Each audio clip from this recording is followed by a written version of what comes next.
Kind introduction, Sarah. Let me just share my screen.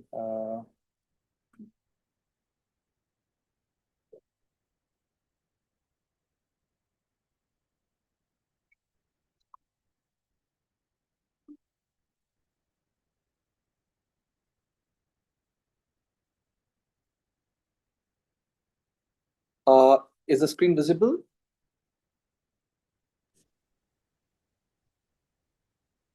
Hello? Yes, sir. It's visible. Okay. It is visible. Yeah, thank you.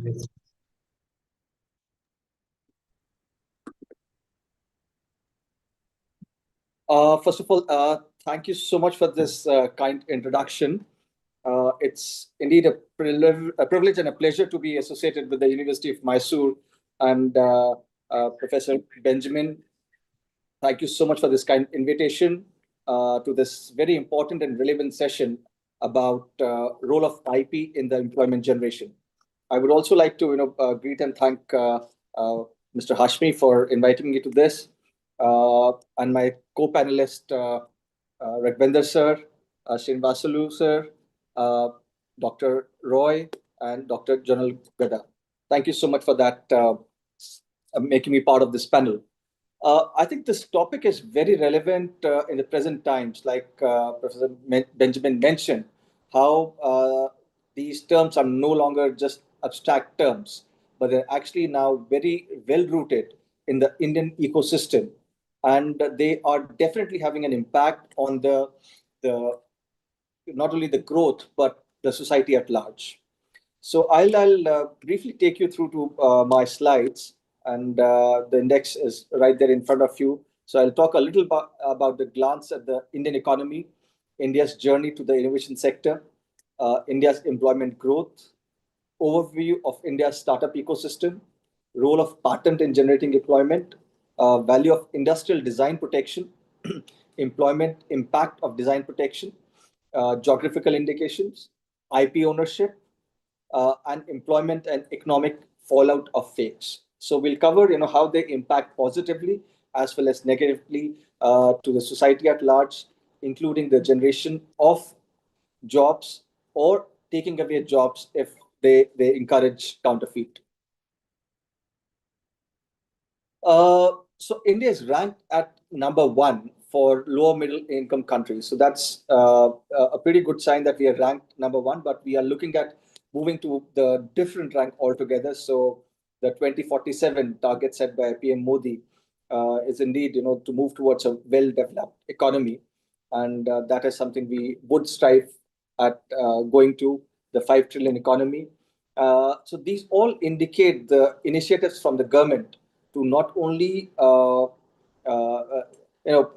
it's for an all-round growth of different sectors and not limited to a particular sector there. And they are very much aware of the impact of IP on the society at large, including the employment generation. As far as the economy size, India holds a fifth position globally. We have one of the youngest youth population across the world, with approximately around 380 million young people living in India. We have more than 1.57 thousand startups, 1.57 lakh startups in India, and which number is growing on a daily basis, which has resulted in a lot of policies, IP-centric policies for the startups, including the SIPP scheme, which has been mentioned earlier, which is actually a boon to the startups because they're able to file more applications. First of all, get more aware about IP rights, file those applications in India, and gradually take those applications outside India. So I think that we can actually see the growth of a country, and IP parameters are a very important parameter to see how the country is growing.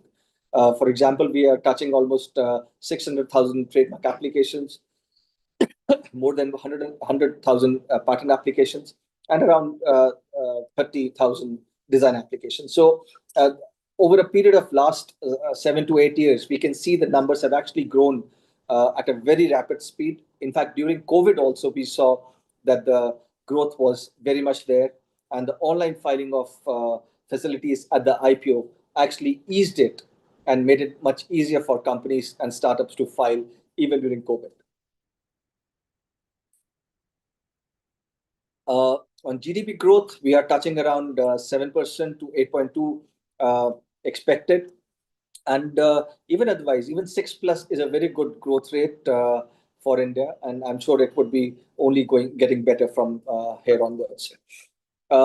Innovation ranking, I think we all of us know how India has been growing through the ranks in the innovation index, and we are currently ranked at 39th position.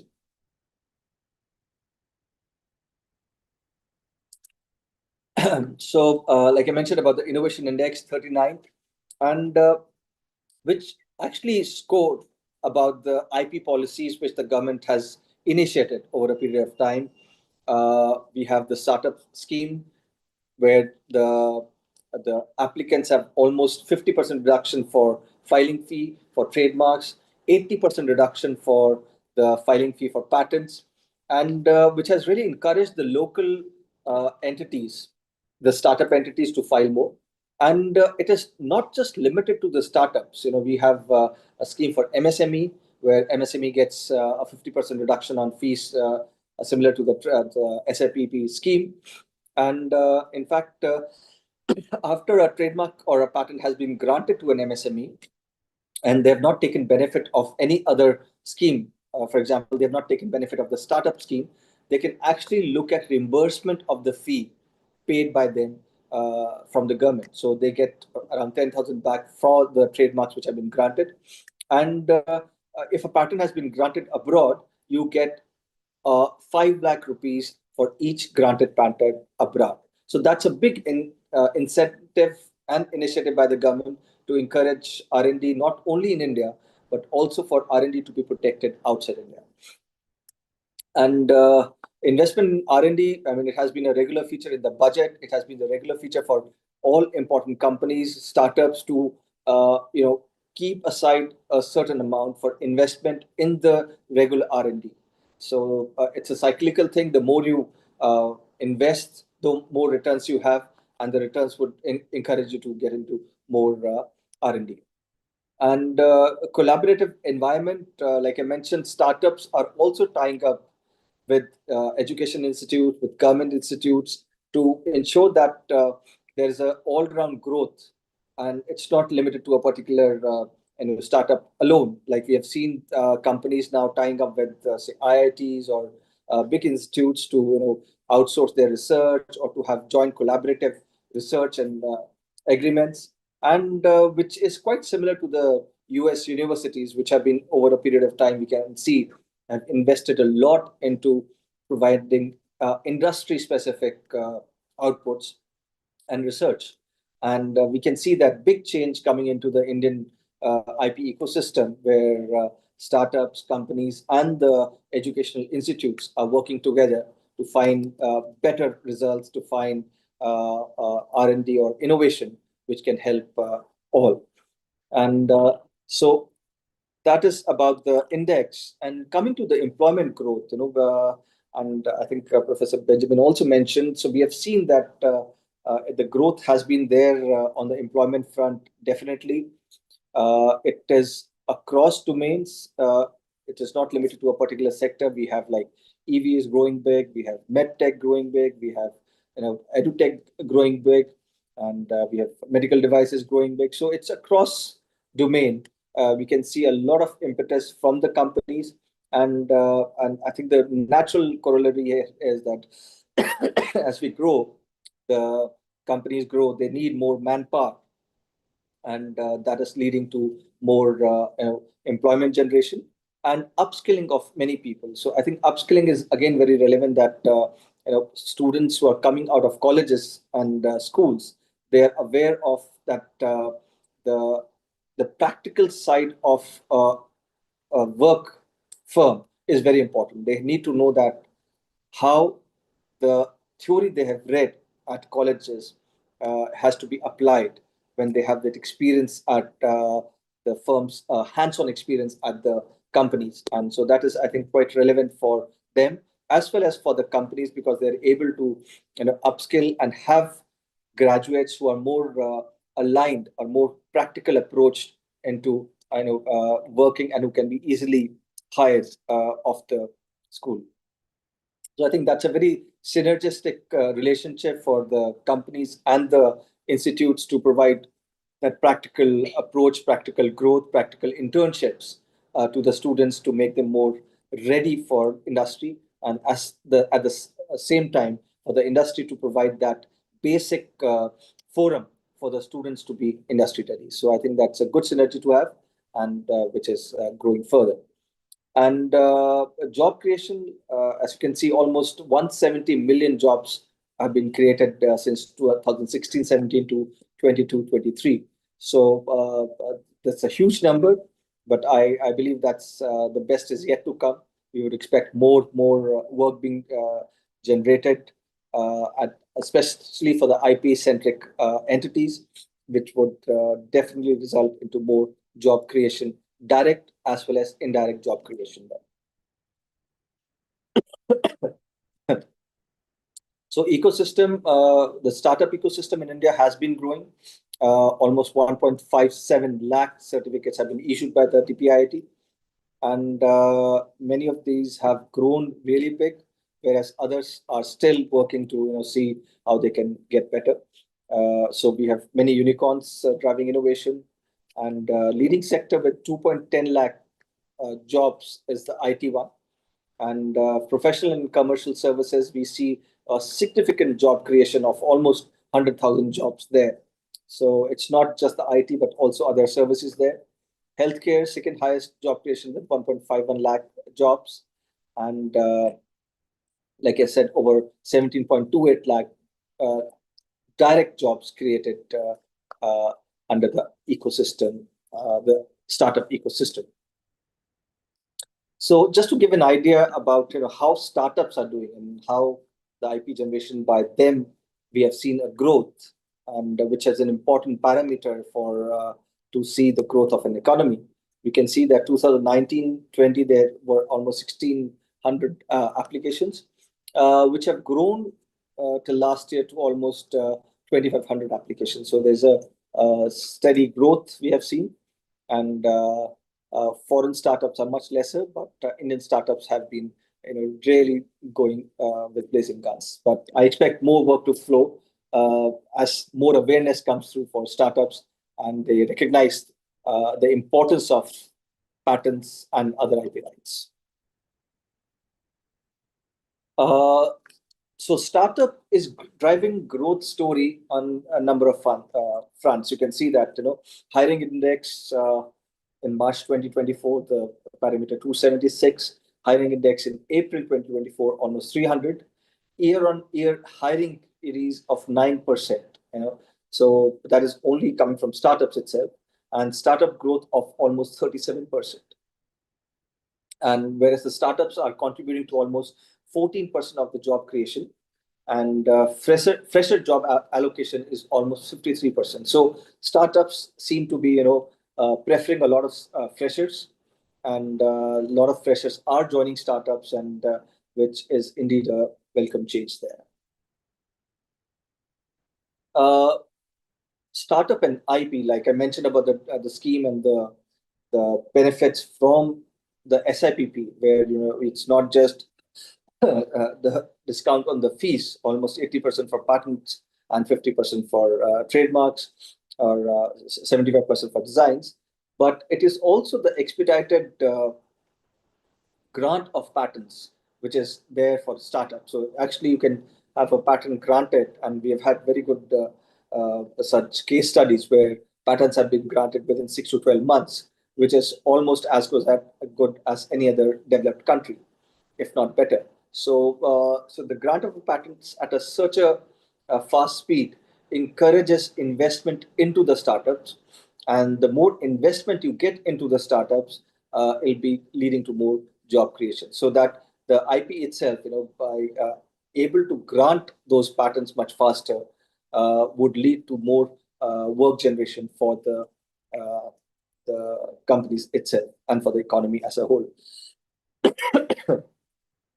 So the global patent valuation service market is reaching around 70 billion this year, And so this is a big indicator to see that how the valuation for patents is changing and increasing. And 70% of startups depend on IP protection. So there are pluses and minuses here. Many startups, at times, they're not aware of the IP right, but once they burn their fingers, they do realize the importance, and they strive to file patent applications to protect their innovations, to file their designs and trademarks, and be able to monetize those IP rights in a much better way, because when they go for any funding to any VC capitalist, venture capitalist, or other investment HNIs, they would first look at the IP portfolio. How strong is the IP portfolio? Is that innovation protectable?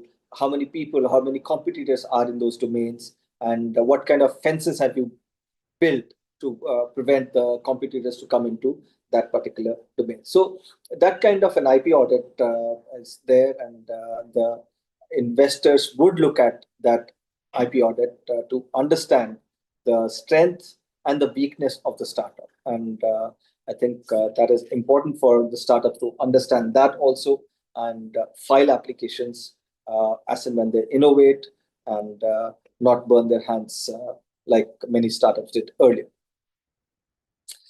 From a business perspective, I think approximately 80% of major businesses consider IP as crucial to growth.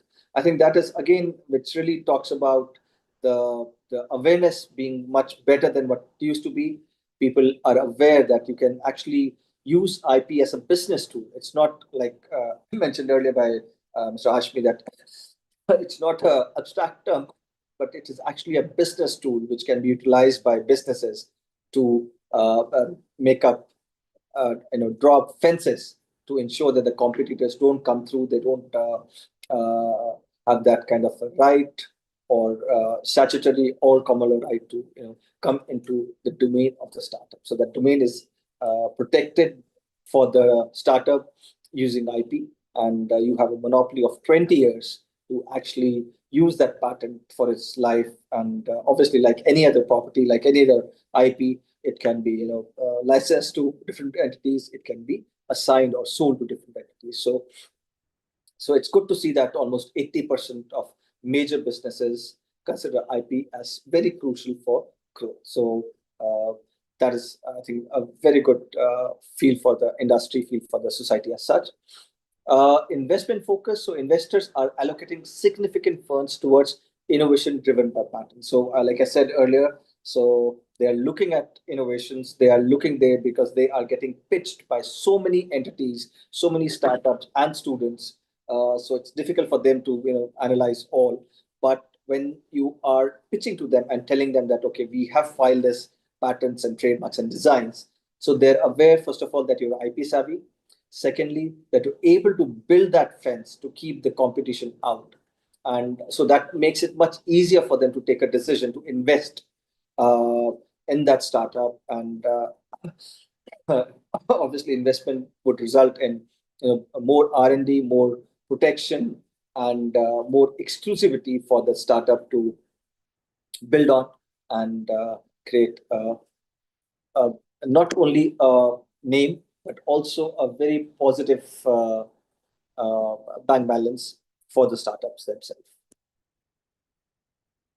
So, like I said, investors love IP. I mean, they would have to have proper IP audits done, information about the weakness, strength of the IP portfolio, and they seek IP-backed solutions as proof of originality and substance. So that is the best way to tell that a patent has been granted, which means that it was something really significantly different from the existing art, and also to which implies that there is a fence to keep the competition out, and ensure more regular royalty for the startup. So, which is a big consideration for them to invest into a company.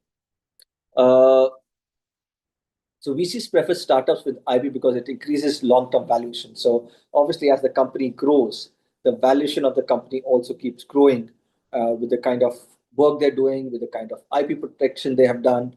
And so the investors would also look at a long term. growth strategy for the entity, which would imply also the valuations have to go on increasing with time. Global expansion. So IP ownership facilitates global expansion, licensing opportunities, and strategic partnerships. So it's not just limited to the mother country, but also looking at beyond the borders, where it would lead to expanding into domains which can be protected, which can be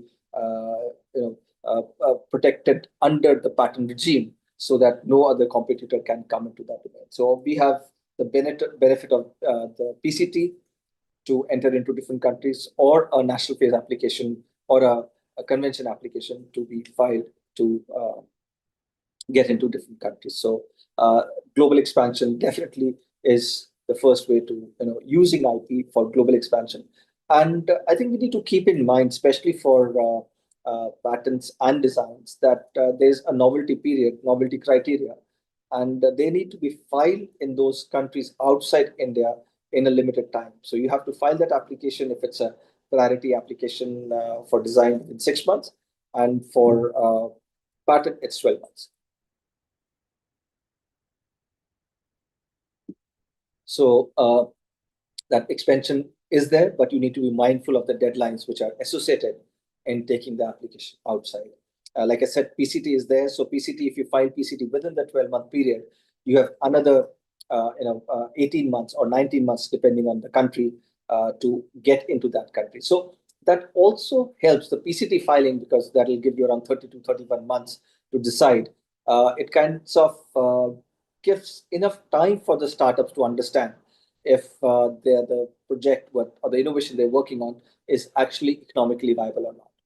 And rather than spending more money to get into different countries, they would have more reality check to understand what is there and what is missing, and how to bridge the gap.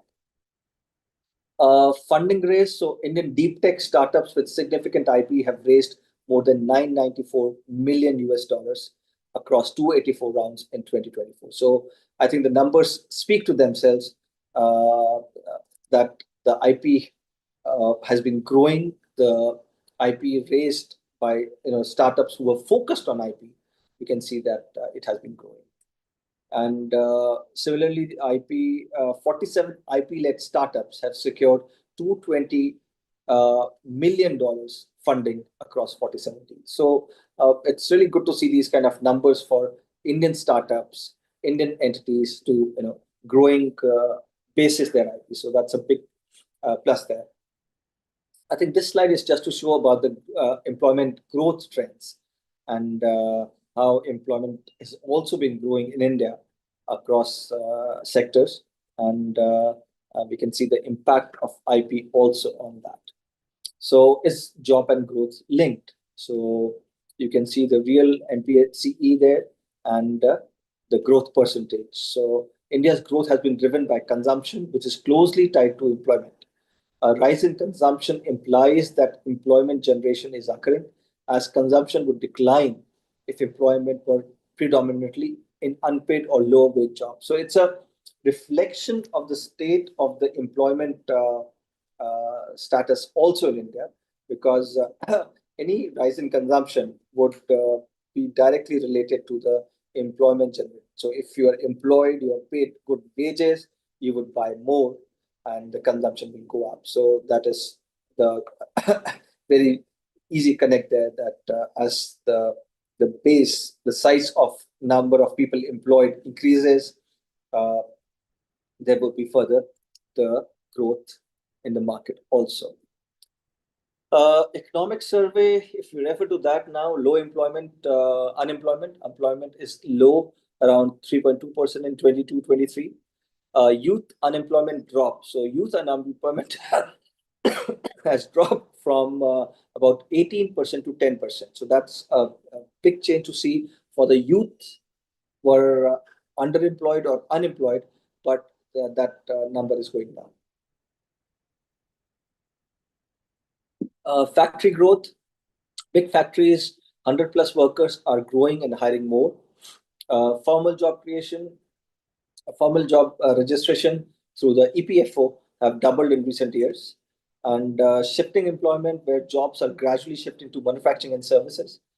Women in workforce has been increasing. More women are joining the workforce, be it on the services side or even the products side. Another factor is the rising rural wages. Wages in rural areas are rising steadily, which is again, increasing the consumption, and consumption increase would lead to, for the companies to produce more, which would lead to employment generation.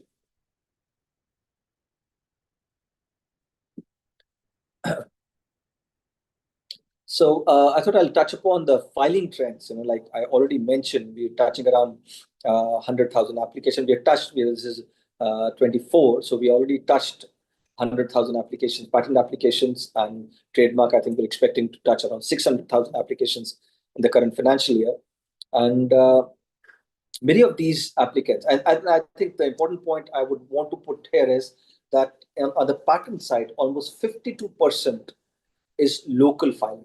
That is the entities based in India are the applicants. So, which is a first time for India ever that the patents filed by Indians is more than patents filed from abroad. So that's a big commendable shift we have seen.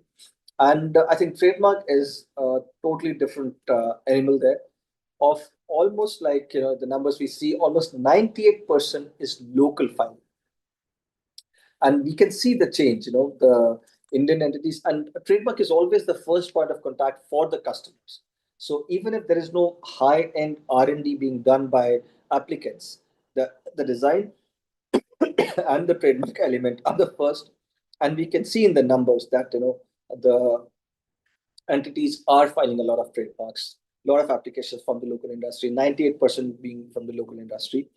And you're getting the MSME benefit, you're getting the startup benefit, and the fuel is also, I think, from the e-commerce. We have seen that e-commerce, how it has grown over a period of time, is making many more entrepreneurs, and entrepreneurs who are looking at protecting those trademarks so that they can have an edge over other people and not just sell goods without any trademarks here. So that trademarks is, I think, the first point of contact, yet a very important IP for the growing companies who are, getting their first taste of IP. It is trademarks. So once they understand trademarks, probably then they could shift to design and then eventually to patents. So role of patents in generating employment. I think first and foremost is the patent monopoly of 20 years. So that is an exclusive right to the patentee to have that monopoly, which encourages them. Obviously, once you have a monopoly, you are able to sell. You are the only one selling in the market, and which gives them a very good advantage. And then which also encourages them to put more money in R&D. So there is an increased R&D cost factored into their growth.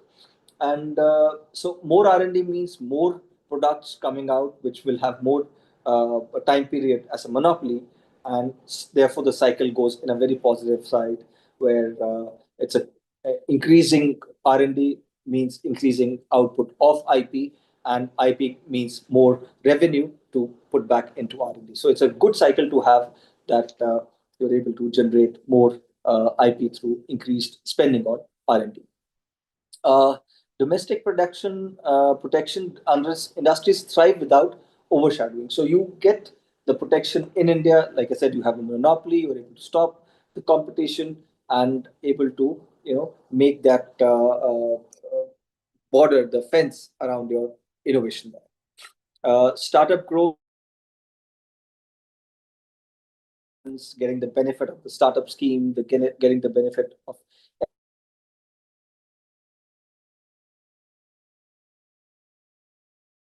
for Indian entities to file outside. And once you have those, the monopolies, again, it will lead to more R&D spend and continual spiraling growth there. Economic growth, many new innovation would lead to expansion of the domains.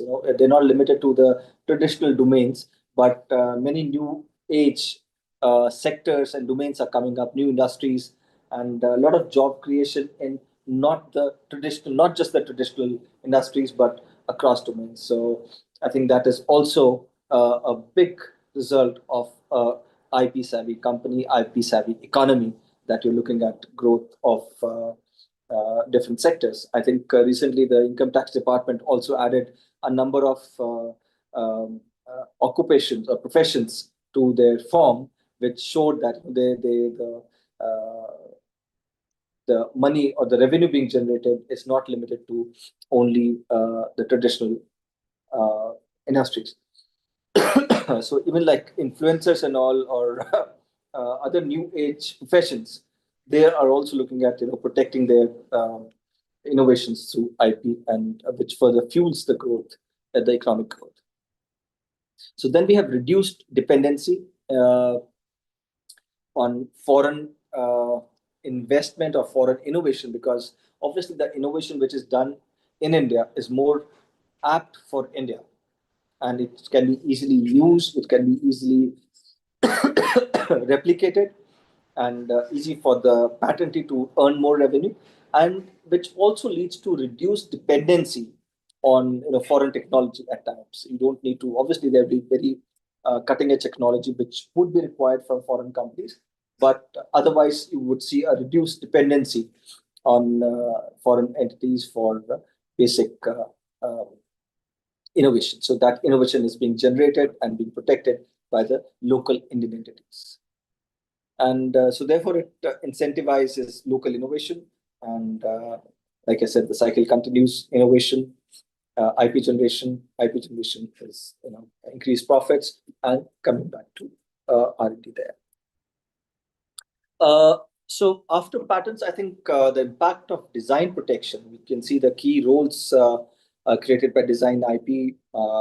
I have been teaching at the MT School of Design and DIT Dehradun, and we've seen the designers being more aware of IP, and they're getting more aware that they protect their IP. It's a monopoly, and obviously when we are talking about patent and design, design is more or less the first point of contact after trademarks, and it can be easily protected. You have like 6 to 12 months, you can get it protected vis-a-vis patents, which may take longer if it's not a startup, and it's an easy, quick ride, not that expensive.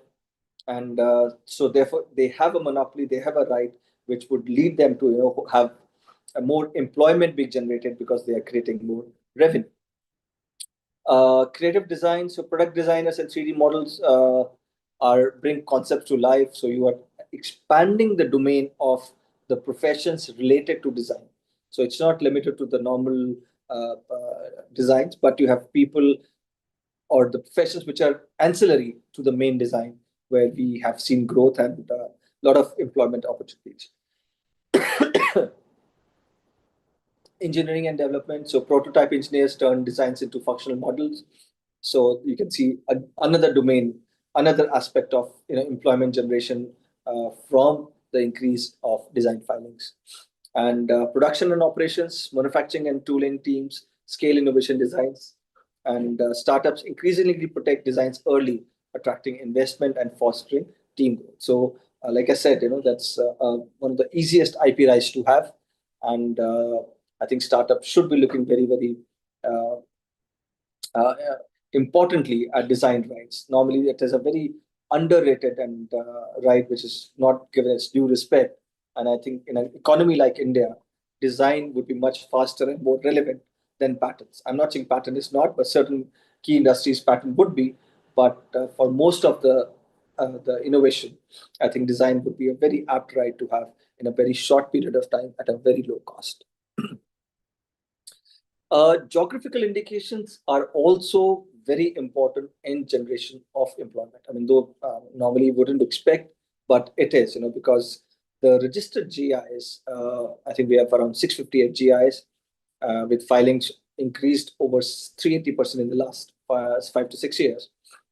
And when the GIs are protected, you have examples of handicraft and handlooms, agro-based and traditional food products. So they kind of protect the local area. So GI would, and you would encourage more people in that area to to initiate employment related to that GI. And once it is protected, it would also not only give employment to the local generation, local people there, but also encourage more investment into those particular GIs because the GI itself is protected. So I think it's a big incentive for GI holders to look at employment as a byproduct of growth there. And the more we grow, the more people will be employed to for bettering their targets there. So some of the GI-linked employment generation schemes, like rural and women-centric empowerment and specialized jobs for artisans, weavers, and farmers in rural areas. GI recognition empowers women through higher incomes and social recognition for their traditional skills and products. Significant economic impact examples. So Kerala GI banana varieties fetch 50% higher price than non-GI alternatives and directly benefited local growers, which would encourage them to file more. And the more they file, more people they would need for for that particular industry. So Channapatna Toys Karnataka GI registration in 2004 transformed the region into a recognized craft hub, a toy town, securing livelihoods for thousands of artisans. Then we have Nagpur Orange GI protection led to premium positioner and doubling farmers' involvement, boosting rural employment. So it's we can see from number of examples where GI has been used in a very positive manner to sell the product at a premium, and higher prices and higher revenue and profit would indeed make the GI holder to expand their businesses, which would lead to expansion of employment generation also. Cultural preservation and livelihoods. I think that's very important from the cultural perspective that GIs help in preserving the cultural heritage we have and also the livelihoods of people, artisans who have been involved in those particular trades and some GI for more than 100 years. We have people who have been doing that work. And if GI is not protected, that whole class of workers could get eradicated. They wouldn't find those kind of jobs, and they would eventually move out of that domain into something else. But because of the protection of GIs, the artisans' jobs are preserved. They get a higher revenue, and which kind of helps them to retain the jobs and probably increase the workforce to to be able to supply that kind of numbers to the market. I think I'm coming to the end now. So IP ownership and firm performance, I think according to the EPO and EUIPO report of 2025, intellectual property ownership significantly boosts the firm's performance. So if it is an IP owning firm, then we expect around 23.8% higher revenue per employee compared to non-IP firms. So I think that number itself speaks about that if you are an IP-centric, IP-savvy firm, and you have invested in protecting your IP, invested in monetizing that IP, you would have a return revenue of almost 23% per employee. These firms, that is the IP firms, IP-savvy entities, also pay higher average wages to their employees, almost 22% higher wages. Again, because it's coming, they are able to generate, they're able to have a monopoly, they're able to generate more revenues because of the monopoly they have because of IP, which would lead to more revenue, means more people involved, and those people also being kept at higher wages than the traditional non-IP entities. So that's good to see that the IP companies offer higher wages there. And 44% SME revenue boost. So small and medium-sized enterprises with IP see significantly higher revenue per employee. So they see the higher revenue, and the growth is quite visible with number of examples there. You can see that IP and employment generation has a very good connect. and it is being increased. So it's not just limited to the shop floor or the artisans, but also the legal and HR implications of IP active companies. Uh, Influences are an organization's legal framework and human resources strategies. So you also have better, the HR departments, the legal departments of the companies, which means more IP work generation there. So robust IP contracts, implement formal contracts with clear IP assignment clauses to secure ownership, innovation linked compensation, develop compensation models tied to innovation and IP outcomes, reflecting higher wage premiums for skill talent. So, if you're a better talent, and like we saw in the previous slide, you would be offered a premium over the normal wage of a person who's not an IP savvy or looking at a non IP entity. And because of these so many factors, the expansion of roles, expansion on the monetary side, better skills, upskilling of the workers, and better wages, you would lead to enhanced employee retention for these entities. So it fosters strong employee retention through a powerful brand entity and steady growth driven by uh, protected intellectual property assets. So I mean, you can see it goes beyond just making money for the applicant, for the right holder, but to the employment generation, direct and indirect, and also for other, like we see, enhanced employee retention there. Uh, a negative before I end actually. So it is not that it is only positive, but we see that if it is not an IP savvy company, then we see a lot of job losses. Because they would employ people because it's a counterfeit or a pirater. They would have people underpay, undercut, at times not even pay them, and they could lose their jobs anytime. So there's no guarantee of a job on a long-term basis, right? Then reduce investment. So these are all pirates or the bad actors. So they're not investing in not only the machinery but also in the HR, in the legal, in the HR resources they have. And obviously, we have the losses of for the taxes for the government. We have losses for the society because these products could be dangerous, may not be fit for human consumption. So those issues can also come up, which can lead to higher cost for the society because there are more fakes in the market there. And let's see what the numbers say. I could probably try to finish faster. So China, Hong Kong, Turkey, we see a lot of fakes there.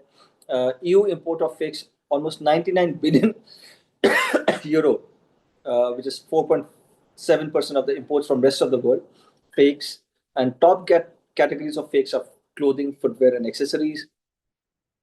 And could skip this. So counterfeiting and loss of jobs, like I told you, I mean, there's a huge loss of jobs or underpayment or underutilization of the human resources there. So piracy economy is almost 22,000 crores, which is the value of India's entertainment and media piracy economy in 23. GST potential loss to the government of almost 4,300 crores is due to the piracy, and almost 5 million jobs are lost due to illicit trade affecting approximately 25 million people globally. And tax losses, 58,000 crores suffered by the government due to illicit trade in the 5 key Indian industries, as per the Cascade report. So therefore, these figures actually underscore the urgent need for robust IP enforcement to safeguard legitimate economic activities and protect livelihood. So it's very critical that IP awareness increased and people move away from using third parties IP to creating their own IP and actually growing with that. Counterfeit linked workforce challenges, informal employment, limited development, and workforce instability there, which I've already talked about. And I think best practices, this is probably my last slide now. So strategic IP integration, align IP initiatives directly with product development and overall business strategy to maximize the competitive advantage. Regular IP audits, I think, is a must to understand, what IP the company is sitting on, what can be utilized, what cannot be utilized, can let go, or can be sold, licensed, and at least monetized in some manner. I think employee IP training is also important from a perspective for the employees uh, are educated on IP protection and confidentiality best practices to safeguard the proprietary information and innovations of the company. So they're aware that they're working on a project which is not to be made public. They need to respect that and also help the company monetize and identify IP assets suitable for licensing and franchising. Like I said, many assets you could be not using, or you could be using, but not to the extent which can be used. And you could look at licensing or franchising those assets in India or in other countries where IP has been uh, protected there. So I think with that, I would end my session. I'm so sorry for overshooting the time provided, but I hope it was relevant and useful for the listeners here. Thank you so much. Thank you, sir. Thank you so much, sir, for your rich enlightening.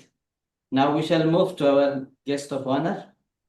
I request the host team, Ms. Sarah Benjamin, to introduce Dr.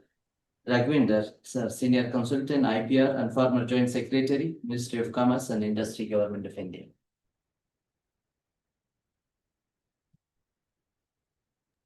Sarah, you may proceed. It is a great honor to introduce our esteemed speaker, Dr. G.R. Raghavendra, currently serving as Senior Consultant IPR in the Department for Promotion of Industry and Internal Trade, Ministry of Commerce and Industry, Government of India. Dr. Raghavendra is respected expert in intellectual property rights, international treaties, and competition law, with over 3 decades of distinguished public service. A retired civil servant from the Central Secretariat Service batch of 1988, he has held several critical leadership positions in the Government of India. Most notably, he served as Joint Secretary in the Department of Justice, Ministry of Law and Justice, where he also led the National Mission for Justice Delivery and Legal Reforms. His work was instrumental in advancing ease of doing business reforms, particularly under the enforcing contracts parameter and the implementation of the e-courts project. Prior to this, Dr. Raghavendra served as Joint Secretary in the Department of Promotion of Industry and Internal Trade, contributing significantly to India's free trade agreement negotiations and the Regional Comprehensive Economic Partnership. His vast policy experience also includes the intersection of IPR with emerging technologies and global trade. As former Registrar of Copyrights, he played a pivotal role in shaping India's copyright regime. His efforts were central to the enactment of the Copyright Amendment Act 2012 and the Copyright Rules 2013, which modernized India's copyright framework in alignment with international norms. Dr. Raghavendra's commitment to legal and institutional reform, his leadership in IPR policy, and his deep understanding of global legal frameworks continue to shape India's position in the international IPR landscape. We are privileged to have him with us today. Please join me in extending a warm welcome to Dr. G.R. Raghavendra, sir.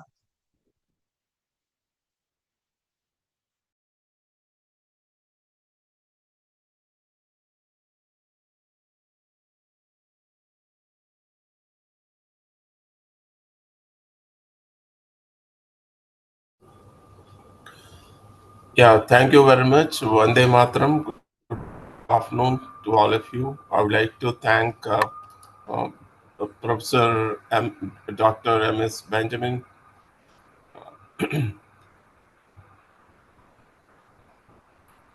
uh, Dean Faculty of Law and Chairman, um, Department of Studies in Law, University of Mysuru. And also, I would like to uh, thank my friends, Professor M.S. Srinivasulu, and also Professor Kondaya and other distinguished persons, and also Mr. Vikrant Rana, advocate from New Delhi, and other distinguished faculty members attending this seminar, and also the more than 100 participants attending this very important international webinar on the role of intellectual property in employment generation. So I've been asked to discuss the most important policy in the IPR, that is IPR in India, recent developments, reforms, and global compliance. And you're all aware that the most important policy initiative was taken by government of India in 2016 by introducing National Intellectual Property Rights Policy, that National IPR Policy. It was adopted in 2016, and thanks to the goddess Saraswati, who is the goddess behind the entire innovation and creation of other intellectual property rights. She put me in the role of convening those meetings and the work related to constitution of the body which drafted the IPR policy. So basically, the policy aims to create creative India and innovative India. That is the motto, and it is about the promoting awareness, stimulating the generation of intellectual property rights in India, strengthening the legal frameworks, and also improving the management, administration, importantly the enforcement, which Mr. Rana was mentioning about enforcement of IPR in India. So, for awareness and promotion, the government created a special cell called the Cell for Promotion of Intellectual Property Rights, CPAM, and Management. It is working in the very department for promotion of industry and internet, DPIIT in the Ministry of Commerce and Industry. And it has been doing good work, and also the enforcement kits it has brought out with the helping the enforcement, various enforcement agencies. It is maybe the state police or the customs authorities, other bodies involved in the enforcement of IP. That is one of the important contributions of the CPAM in this. And then coming to the promoting the generation of IPRs, stimulate the creation of new intellectual property rights by fostering innovation and creativity. I know if you see the entire history of the almost now the 9 years, how India got transformed once this national IP policy was released. If you see the figures, of the global innovation index, the figures of the India's ranking in the global innovation index right now in 2024 report, and in 2014, the entire period of 10 years, in 2014, India's rank in a global innovation index was 81, almost pathetic if you compare with the most of the key countries in the IP. And once this policy came, various steps have been taken to promote innovation and creativity. Yeah, you see the ranking now. India is 41st rank in the world in the global innovation index, and India is in top 10 countries in a patent filing. If you see the patent filing, India stands sixth in the ranking. And recently we have crossed the 1 lakh mark in the grant of patents, and that is the market change has taken place in the recent times. And another important aspect, if you look at the trademarks, a trademark, we are in the fourth position of trademark applications.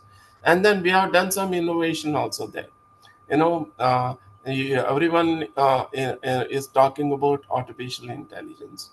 In 2018, Government of India came out with the strategy, the AI policy, under the leadership of Niti Aayog.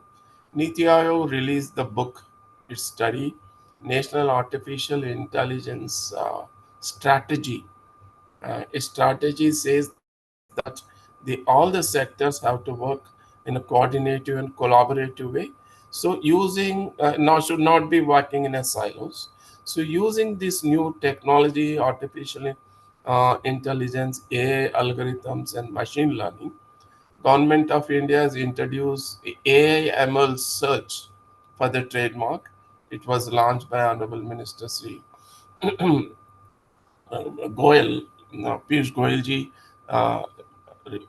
early this year in the March or April, and this is the best of the best use of technologies in IP administration and IP filing that India has produced. And another aspect of this IP policy is in making all Indian laws in compliance with the international treaties. So, if you go by the industrial property rights, if you look at the patent laws, patent law was introduced in 1970, that legislation, replacing the colonial law. Before that, also there was a patent act, but before 1970, the patent law introduced by the British, which continued even after the independence, that was catering to the needs of the British innovation, British manufacturing. So when India got independence, we did not have medicines and vaccines and medical equipment, and because all these things were manufactured abroad, only initial stages such manufacturing commenced. Thanks to Tata's and Birla's and few other companies. But there was an urgent need to improve the access to medicine and make this access to medicine more affordable. But at the time, the current patent law did not allow that. So Indian government, the then Indian government appointed two committees. One is the Take Chand committee and second one is the Iyengar committee. Both gave a recommendation to government how to improve the patent system, especially focusing on promoting the Indian generic industry. Manufacturing biosimilar medicines which are therapeutically similar and also uh, affordable medicine, accessible and affordable medicine. But that India dropped the product patent protection, which was introduced by British in 1970 Act, introduced only the process patent that facilitated growth of the biosimilar and generic industry in India. You see all Dr. Reddy's, Nacta Pharma, Bharat Biotech, or Ranbaxy, you take a number of companies, generic companies which started manufacturing. India has become a key contributor. Almost 60% of world's biosimilar medicine is produced and supplied by India. If you remember, COVID pandemic happened, entire world was talking about India being as calling India a pharmacy of the world. But that was only a revalidation or reinforcement of what we are already achieved before COVID pandemic. I know we could give if countries like USA, which is yesterday only they imposed 25% tariff on Indian um, goods. They could not survive without Indian small medicine called paracetamol. India exported this paracetamol to them, And the innovation is such, Indian innovation. Of course, we took one voluntary license from AstraZeneca, Oxford, to manufacture the biosimilar medicine with Covishield. And our own innovation in the Bharat Biotech Hyderabad that stimulated uh, that innovation stimulated introduction of Covaxin, which is a dead virus kind of vaccine. And the WHO clearly mentioned that when new mutated COVID virus varieties came, and the Indian vaccine was resistant to the even a new mutated virus COVID virus varieties. So this kind of innovation we did, and very proud of that innovation. So how these laws are protecting the these kind of innovation and generation of IP in India. If you see that Indian laws, if you take since I'm talking about the Indian Patent Act 1970, it's in total compliance with the international IP system, whether the treaties and especially the TRIPS agreement. Is a part of one of the bouquet of agreements of the multilateral agreement of the uh, World Trade Organization. And here the objectives in Article 7 and the principles in Article 8 clearly mention about the the balancing of right holders and public interest. This is what our Indian IP laws talk about. And while the protection of and enforcement of IP should happen in such a way that it contributes to the promotion of technological innovation and technology transfer. That's the main principle of TRIPS, which has been incorporated in our Patent Act. Transfer and dissemination of technology should not be a problem because you are protecting and enforcing intellectual property rights. So the any protection enforcement should happen to the mutual advantage of the creators and manufacturers of these products in which IP is embedded, uh, and also the users of technological knowledge like you and me, and the public interest. So the protection enforcement should be in a manner that is conducive to the socio-economic welfare of the country, so balancing the rights and obligations. So what is the main issue here? The access to information, access to knowledge, and also access to affordable medicines to promote and protect the public health and nutrition. So we have woven our legal tools in the Patent Act uh, based on these principles. So, for example, recently there was a case of issue you must have heard, where is pharma companies mentioning about the evergreening of patents. So there is a section 3D introduced, and that will not allow evergreening of patents or patent ticketing in India. So patent tickets are the large number of patents. What happens, one patent introduced, that multinational pharma company, they try to introduce overlapping patents with unclear boundaries, particularly the that medicine, so that these incremental innovations and overlapping patents become a ticket kind of thing. And here what happens, the term of patent is extended instead of 20 years. So this will block the biosimilar generic industry to introduce affordable, cheaper medicine. That medicine which is biosimilar and therapeutically equivalent to the patented product. And 3D basically says that mere discovery of a new form of a known medicine substance do not result in efficacy of the substance, so it's not patentable. So evergreening is not patentable.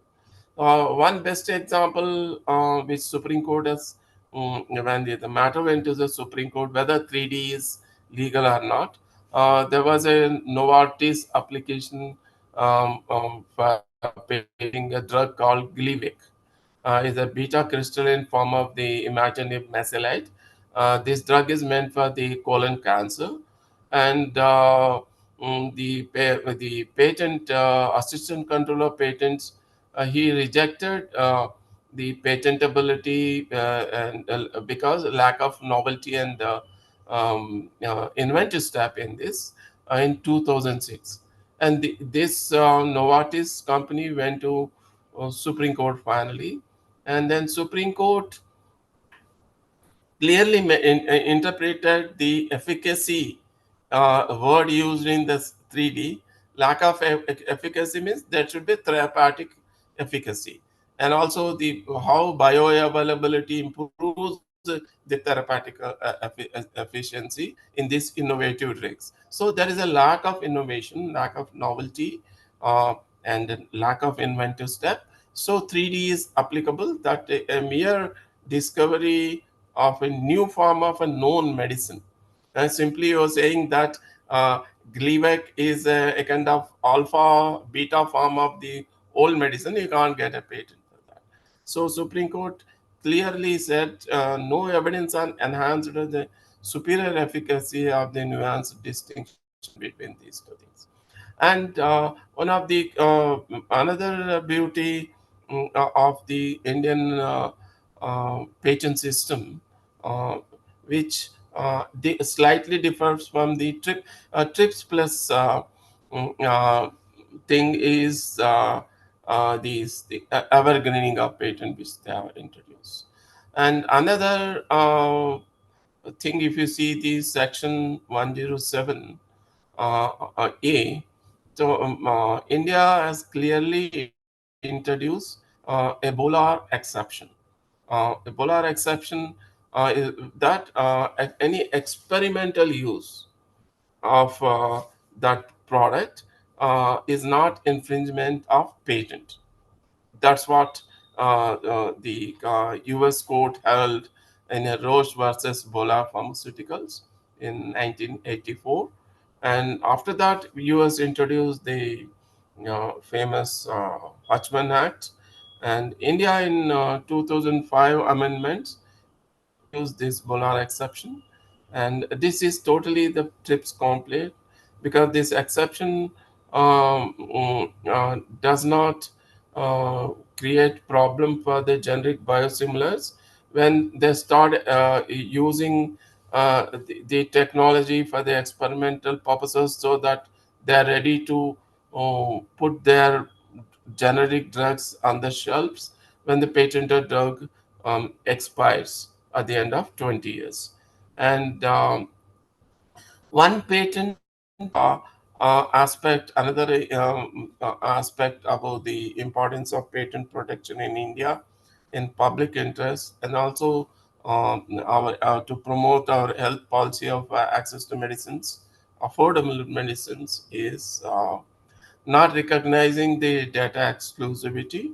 The concept is a TRIPS plus concept, which US, EU, Japan, and other countries follow. This is actually the misinterpretation of Article 39, Para 3, that is undisclosed data protection, which TRIPS has included. And the US, EU, they interpret as a data exclusivity, a period of non-reliance and non-disclosure to allow the patented uh, drug company to protect their test data. You know that before the drug or vaccine is introduced, the clinical trials happen at basically three stages on the animals and also in human, at the two cycles happen these tests. These clinical tests data is produced before the drug regulator before getting the marketing approval. So they wanted this to be treated as a trade secret and a 5-year term to be given in the US and EU, 8-year terms for the drugs and 10-year for the plant products like of the fertilizers and other pesticidal medicines and all that. But India do not recognize. We say that it should not be misappropriated. Indian because India wants to promote similar genetic drug industry. That is the reason why that any misappropriation, knowingly misappropriating this data for the commercial reasons is not allowed when the patent um, uh, uh, uh, is alive. And some countries do introduce a kind of middle part compensation, but India does not follow that. Another important TRIPS plus element which many countries like EU and US, other development countries introduce about patent linkage, the marketing approval to the patent, granting of patent, both linked in those countries. But India Patent Act make crystal clear that no such patent linkage has been given to patent granting with the marketing approval. So what happened in Bayer company went filed a case against Cipla and Union of India. Yeah, it's about the sorafenib tosylate drug, in which they said that the patent linkage do exist, and government of India has ignored this, and the generic company like Cipla is misusing their patent for the commercial purposes by bringing out the biosimilar and generic medicine. Whereas Delhi High Court interpreted that the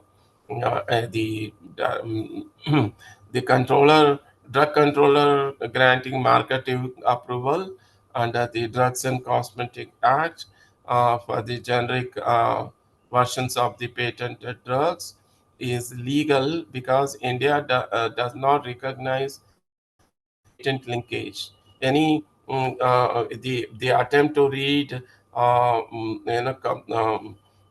conjunctional interpretation of two separate acts, the Drugs and Cosmetic Act and the Patent Act, is not legal, and the court rejected this kind of interpretations in its decision. And the court also rejected that the supplies manufacturing spurious drugs and all that. So it's an important case which supported the government policy not following the patent linkage to promote the uh, what is this our famous concept of patent linkage. And another important concept we follow, of course, TRIPS flexibilities. When all these developments were happening, the multinational companies obviously they go and knock their governments, and these developed countries created a lot of hullabaloo about the way the TRIPS is being implemented, developing and least developing countries like India and other countries. And in a TRIPS Council, a lot of problem happened. So finally, in 2001, the commerce ministers of the TRIPS members they held a conference in Doha. They came out with a declaration famously called Doha Declaration. In this declaration, they reinforce and reaffirm the principles and objectives of the TRIPS in Article 7 and 8, and then clearly mention that the TRIPS flexibilities are the legal tools which gives an option to um, tailor the national patent legislation by these countries to promote the public health.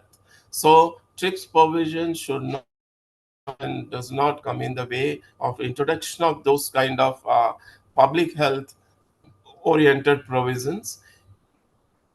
Using the TRIPS flexibility is allowed for the developing and least developed countries. So the whole declaration has become an important announcement by the WTO, and finally it was confirmed by the TRIPS Council after a couple of years. So India, a country like India, benefited, and using those TRIPS flexibilities, not going the way the developed countries introduce the TRIPS plus interpretation to allow data exclusivity, or to allow evergreening, or to allow the patent linkage. So these are the TRIPS plus elements India do not recognize. Even in the bilateral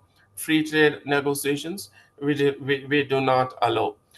If you have seen the news, that very recently India has concluded free trade agreement with the EFTA countries, Europe, the Switzerland, Sweden, Norway, and Denmark, and we have not agreed to these elements. And the other day, Honorable Prime Minister visited UK, and there was a signing of agreement between UK and India, the free trade agreement called Comprehensive Economic uh, Cooperation Agreement. And in this, a few critics started a selective interpretation, saying that no, it's going to preferably it's going to promote only voluntary licensing, and that may affect the India's capacity to grant compulsory license. No, it's wrong. It's a wrong interpretation. If you see that India follows the TRIPS agreement, Article 31 empowers India to grant a compulsory license. Indian Patent Act provisions, Section 84 to 92, clearly written to facilitate compulsory licensing in India. And Article 30 of the TRIPS, Article 31 of the TRIPS clearly support the way India has introduced the compulsory licensing provisions, Section 84 to 92. And here, what happened? One bear, sorry, it is a one case reminds me of the compulsory licensing. That is the famous case of Nactoforma case, the Bayer Corporation's medicine against granting a compulsory license to Nactoforma. Again, it's a Hyderabad-based generic medicine company, and it is against the Bayer's Nexavar Soropitan Tosilate. It's a colon cancer medicine. The cost of the medicine, 60 tablets suggested to 1 month, 2 doses per day, is a 60 tablet per month. The cost of this drug is 2,80,000 rupees per month. Imagine how a common man can afford such an expensive drug, life-saving drug for such an dangerous disease called colon cancer. So technically, it's not working. So the Section 84 clearly mentions about the reasonable requirements for the granting of this compulsory license, and whether the license is the patent granted is working in India, and India follows basically a balanced approach, and this compulsory license were granted as per the completely WTO TRIPS principles, and that uh, and also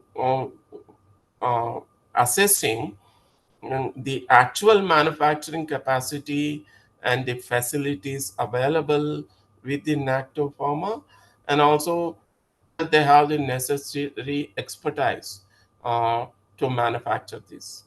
Even these guys have manufactured this colon cancer medicine, Nexavar, even without technology transfer. I mean, you can imagine the capacity, manufacturing capacity of Indian generic medicine companies. So it has been granted because it is a patent has not worked.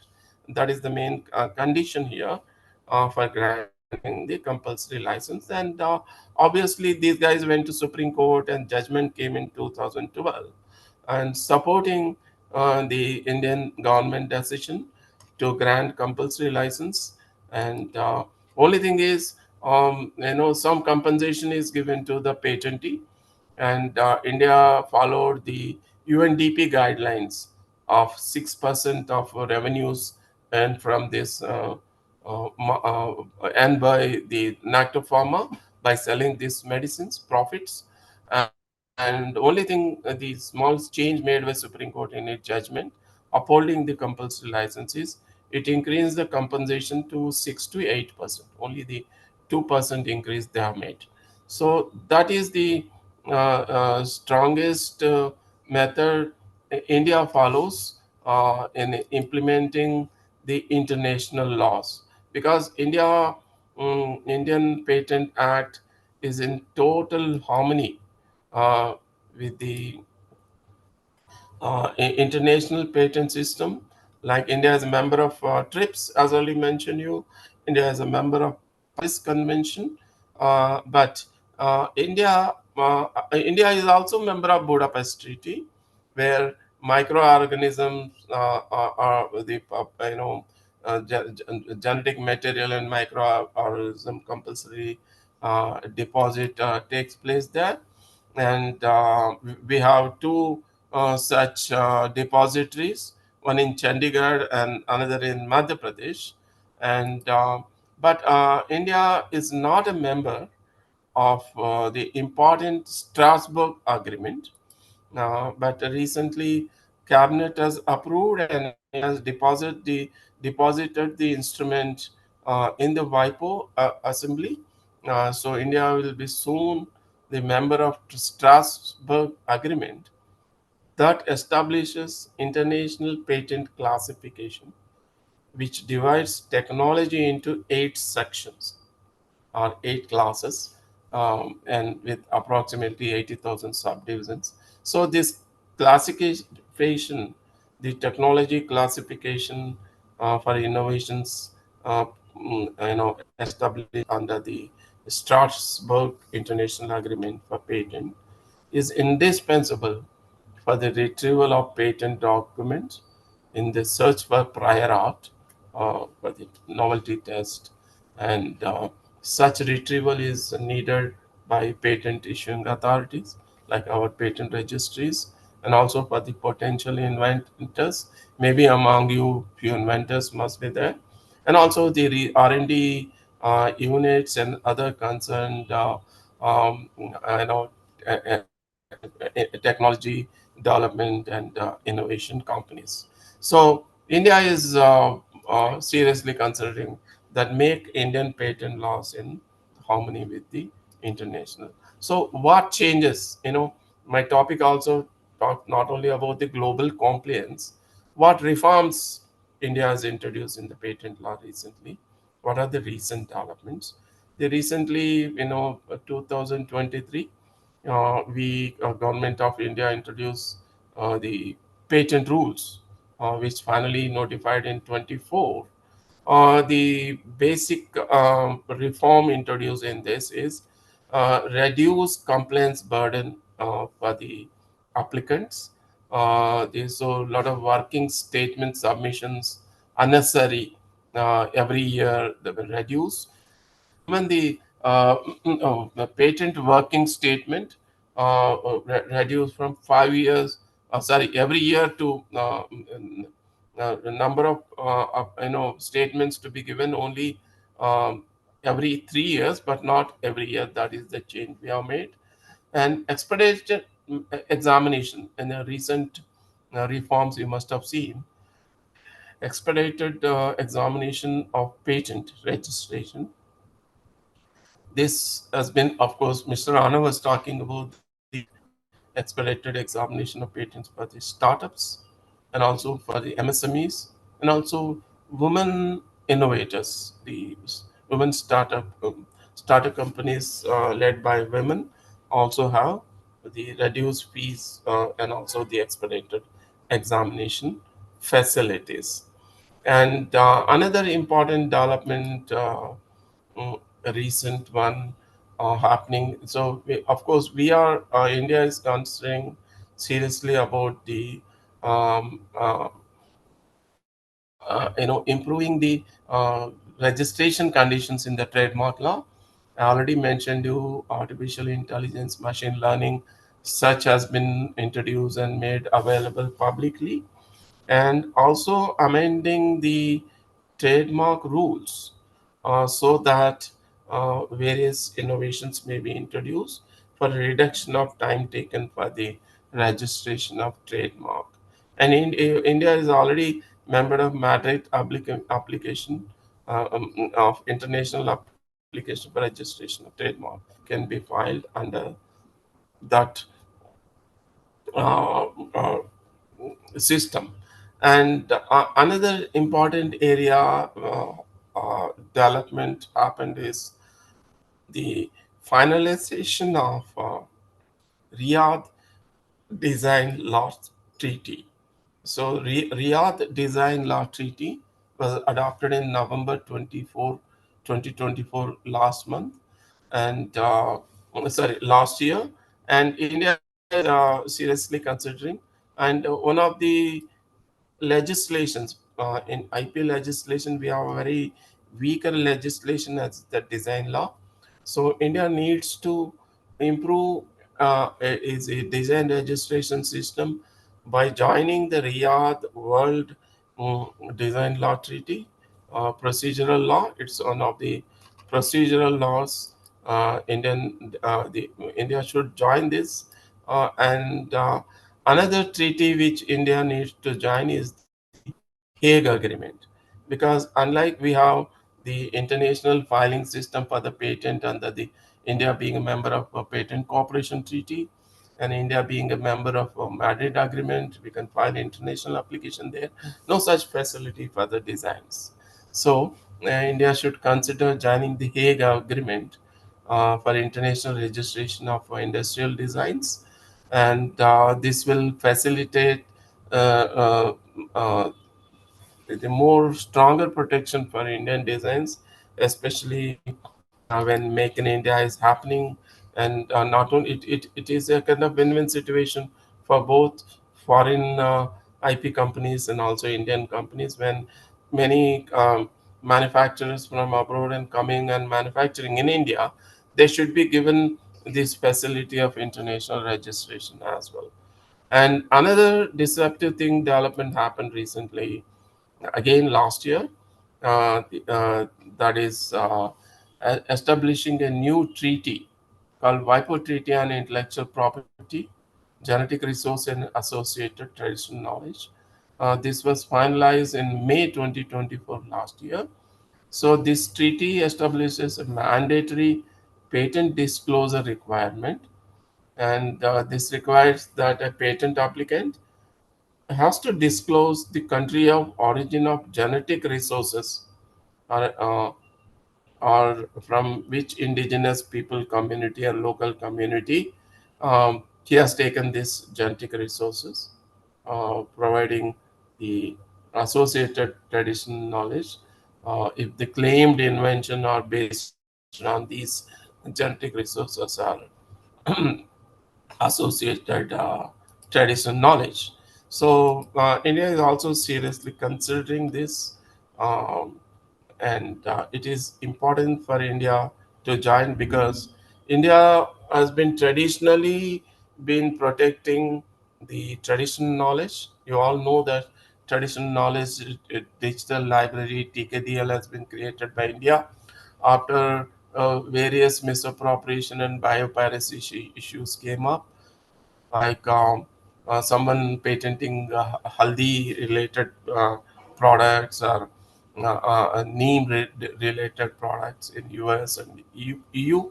And this traditional knowledge digital library helps those IP officers in a prior art search to find out and invalidate if already granted patent or no patent should be granted for the traditional knowledge associated genetic resource matters. So India is one of the signatories of the Convention on Biodiversity,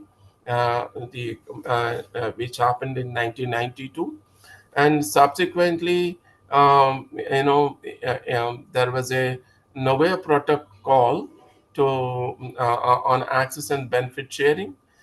They basically the Convention on Biological Diversity and Nagoya Protocol, says that there should be equitable sharing of benefits arising out of the use of traditional knowledge, biological resources, and traditional knowledge for patenting.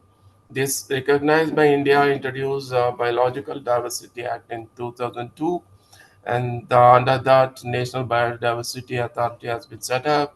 Our patent disclosure mechanism clearly mentioned that it has to be disclosed.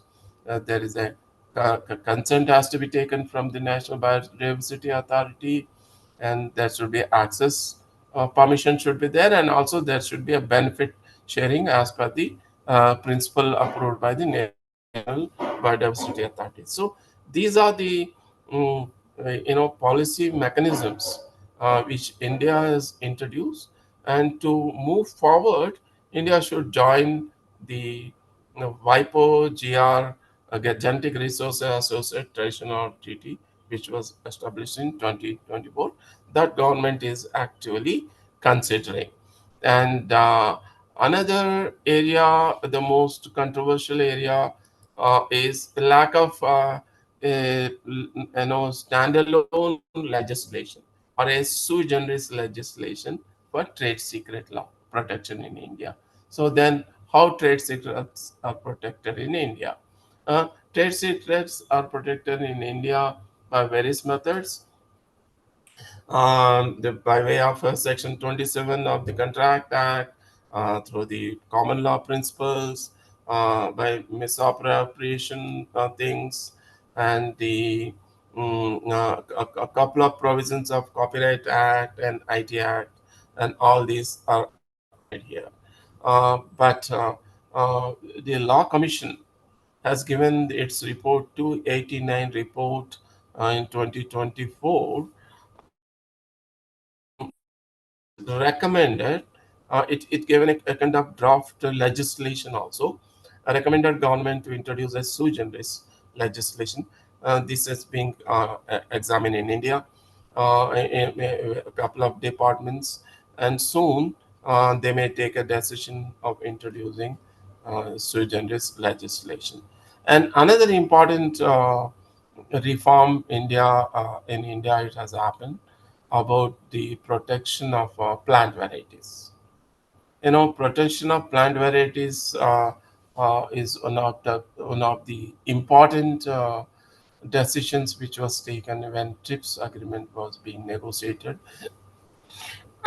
because there was already existing international treaty called Union International for Law Protection this Obtention Vegetable. It is called the UPO Treaty, International Union for the Protection of New Varieties of Plants in English. It is UPO first established in 1961, and the second one came in 1991. But why India is not a member of this thing? India does not provide uh, um, uh, uh, the elements of UPO in our IP system. Why? Because UPO does not recognize farmers' rights in the seeds, traditional farmer rights in the seeds, and it does not recognize or support communities which have inherent rights to biodiversity, and also and protection of farmer rights is very, very important, because India is a member of international uh, treaty uh, called Plant Varieties and Genetic Resources. It is a um, World Food Organization's FAO's treaty. Here, prime most important has been given farmers' rights. That's why in 2001, Government of India introduced a new law called Protection of Plant Varieties and Farmers' Rights, following the flexibility given in the TRIPS. TRIPS says that the member countries may protect plant variety either through the patent system or it may introduce a sui generis law to protect the plant varieties. What the existing UPO system does, it recognizes the big companies like Monsanto or other companies, their innovation, their researchers only, but not a farmer who by tilling the soil, he may come out with the new varieties of plants. So India recognized even a farmer is a plant variety innovator, and also his right to seeds also been farmer is a breeder, and also he has rights over the seeds. Uh, so these are the new innovative things India has done. And another important development, which the most exponential developments happened recently, that is introduction of two treaties, WIPO copyright treaty and WIPO phonogrammes and performances treaty. These two treaties, extended protection the literary artistic works from the Berne Convention times to physical environment to digital environment, because protection of all copyright works important even in the digital environment. Now all digitally accessible copies are available, whether it is a literary work or artistic work or music or film. So the world needed a new way of protection to extend the uh, copyright protection to the digital environment. That WIPO has done in 1996, the first internet treaty, that is the WIPO copyright treaty. And similarly, sound recordings were given the digital protection in the WIPO, and also the performers and the WIPO performers and phonograms treaty. And then Beijing Treaty came, the audiovisual performances and the performers uh, were recognized. Their performers of the audiovisual performances, that is the film section, cinematograph film, that was done in 2012. And when this digital protection happened, it has not ended there. Now we are dealing with the artificial intelligence, with the patentability of the artificial intelligence and the copyrightability of the art, and who is the inventor and who is the author. These are the issues are dealt the majorly by the with all the countries.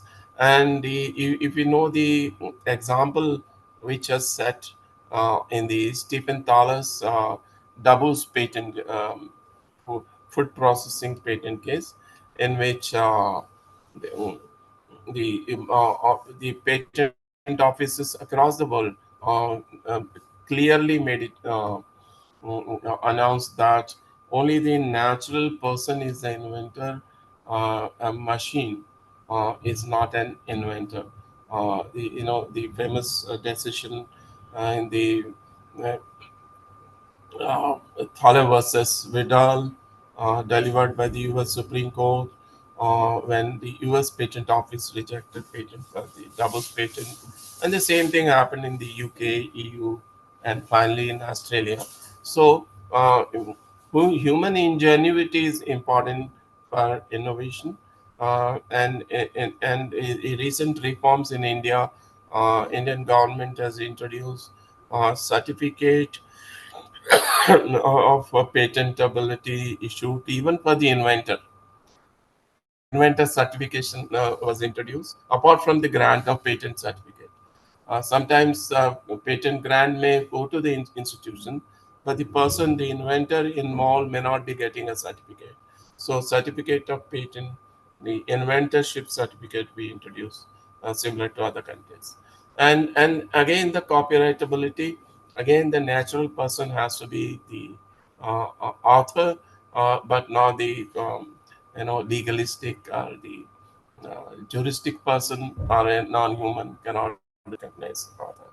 And the another latest controversy happening about whether text data meaning exception to be given uh, to the AA companies or not. Of course, the EU in its common digital market directives, single market directives introduced in 2019. In Article 3, it grants text data mining exception for the research, non-commercial research. But in the Article 4, it grants for the commercial research with the opt-out mechanism. This model was taken by the UK recently in a Digital Data Act bill introduced in the Parliament, UK Parliament, that has attracted a lot of controversy.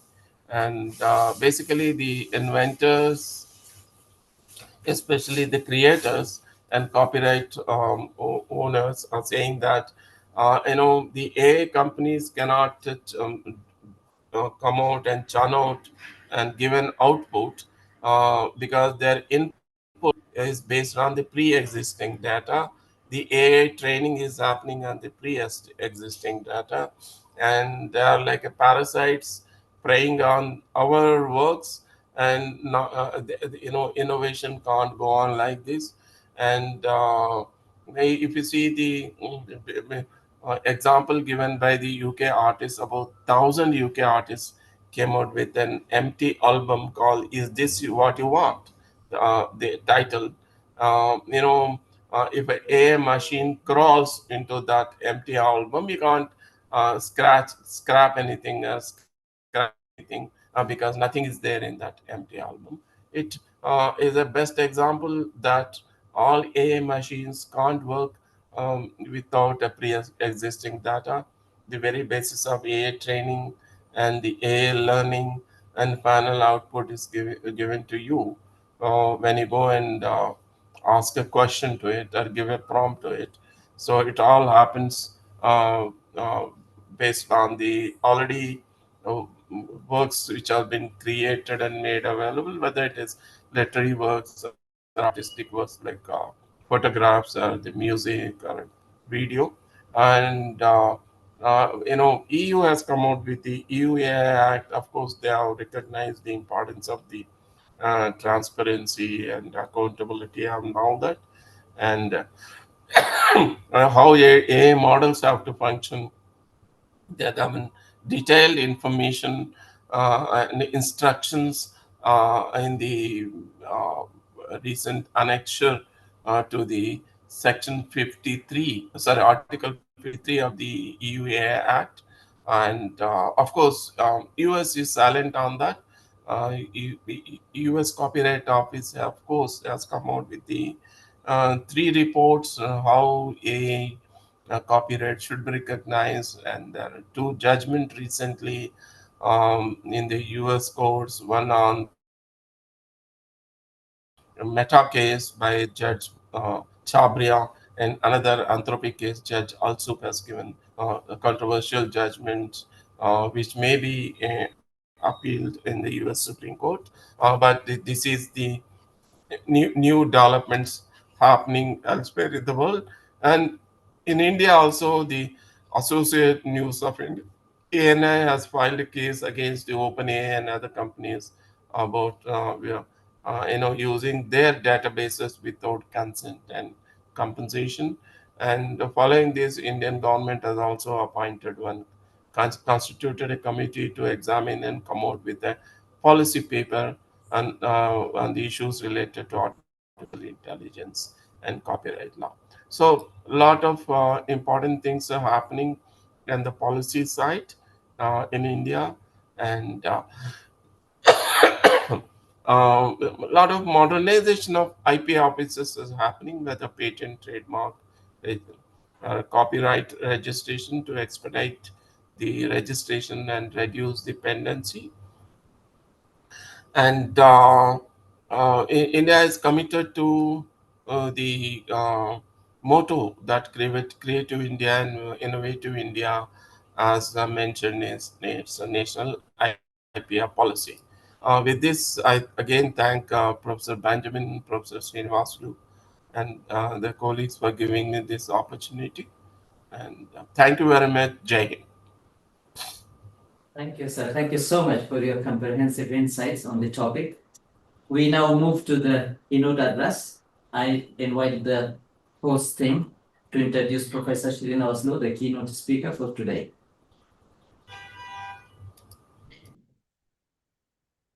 It is a matter of great honor and privilege to welcome a truly distinguished academician and legal scholar to today's session, Professor Dr. Srinivasalu N.S., currently serving as Professor of Law at the National University of Juridical Sciences, Kolkata.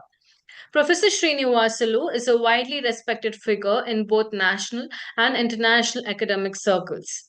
He is a distinguished member of the International Council of Jurists, London, and a scientific member of the Canadian Institute for International Law, Ontario, Canada. He is also affiliated with the World Commission for Human Rights, London, reflecting his global commitment to advance a pivotal role in shaping public policy. He has worked with various ministries under the Government of India, including the Ministry of Justice, Ministry of Commerce, Ministry of Human Resource Development, and Ministry of Transport, as well as with the University Grants Commission. He has also offered policy advice to several state governments, including Karnataka, West Bengal, Assam, and Goa, especially on matters of legal education and law reforms.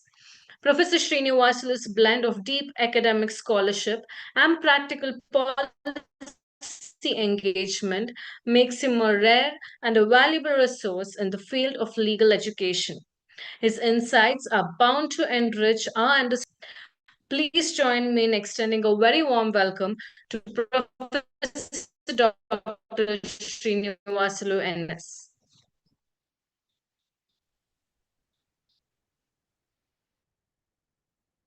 Good evening, respected Professor Benjamin, Professor Kondaya, Professor S.C. Roy, Dr. Raghavendra, and Dr. Vikrant Rana, and also two of my young colleagues, Hashim and Sarah. Since we are running behind this time, I will try to keep myself a little short. Though it is a keynote speech, it's like a key will be very small, but when it opens, when it operates, it provides access to big rooms, buildings like that. So however small, however short it could be, doesn't matter, but how effective it is, that is going to be the thing that gets considered. Having said that, I'll start my talk with the two caveats. One caveat is that when it comes to employability, in particular employability in India is concerned, 60% of the Indian populace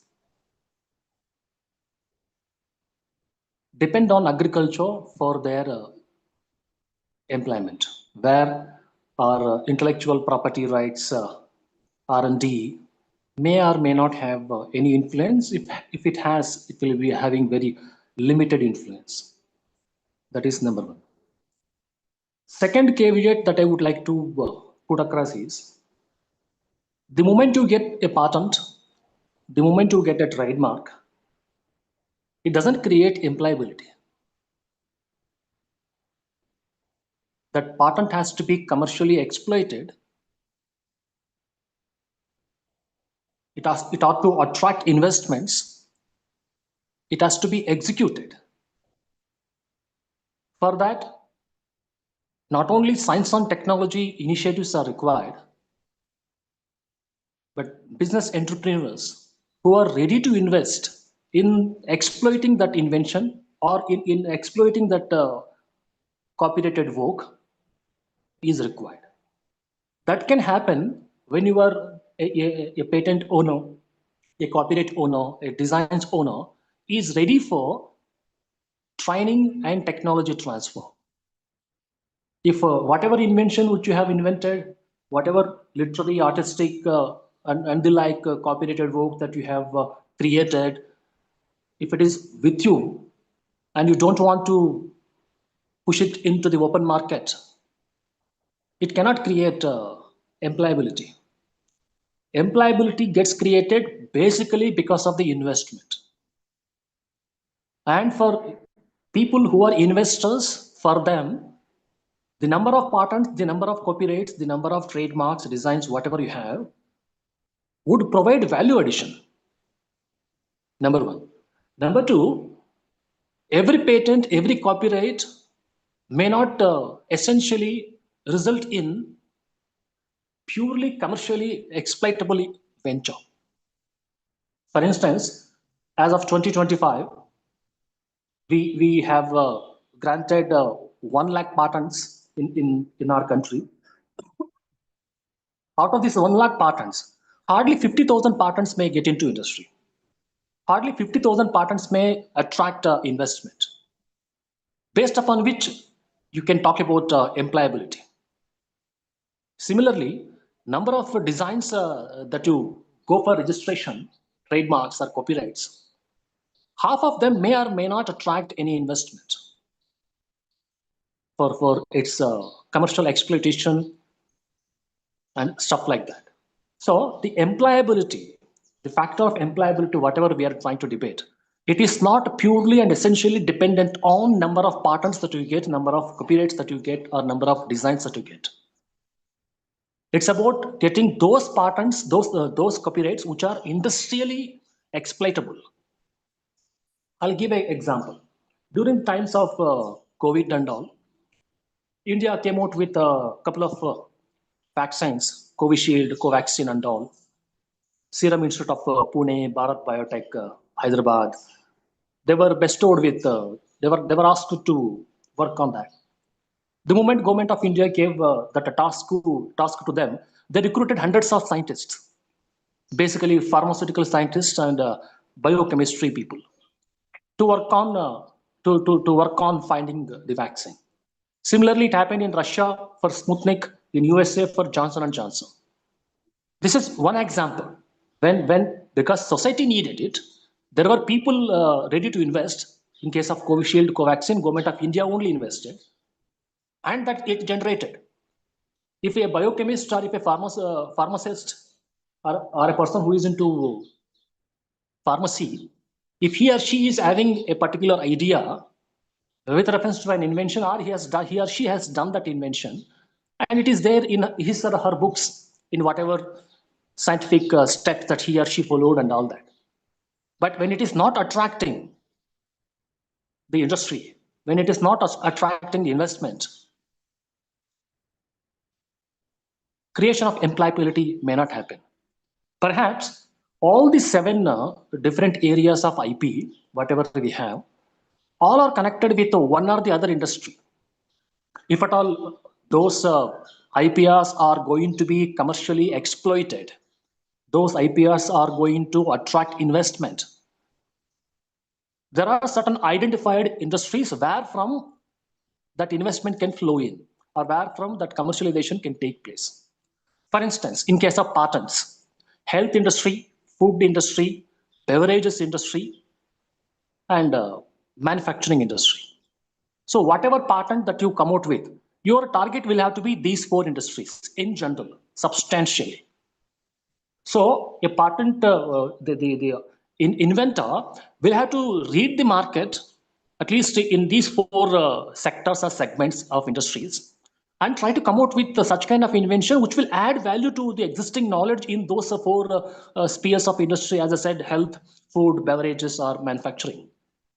And you need to attract those people who are there as investors in these four sectors of industry who can come in and invest money so that you can generate employment and all that. Similarly, in case of copyright, we have media industry. When I say media, ranging from print media, radio, television, films, and digital media. All that you copyright will go to any of these five medias only. It doesn't go anywhere else, right? Any copyrighted work for that matter, literary, artistic, architectural, dramatic, musical, sound recordings, and audiovisuals will go into these five industries only, right? Different expressions on different platforms, different copyright. And perhaps my IP fellow colleagues must be having an idea about it. The age-old Convention on Intellectual Property, Paris Convention, did not cover copyright because copyright was considered to be non-commercial. It was considered to be for divine purpose. Only of late, because of the growth of media, where different types of copyrighted works are being exploited in different ways, that is when industry realized that copyrighted subject matter could also be industrially viable.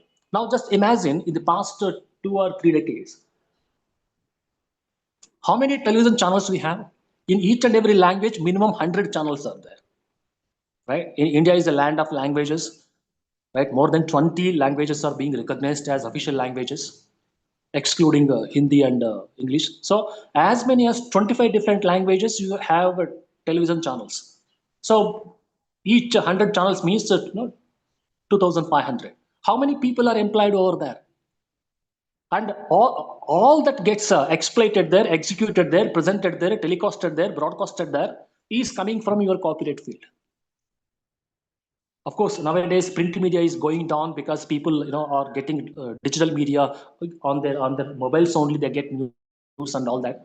So one media may be having tough time, but other medias, including your radio and all, they're growing because of the exploitation and commercial viability of copyright.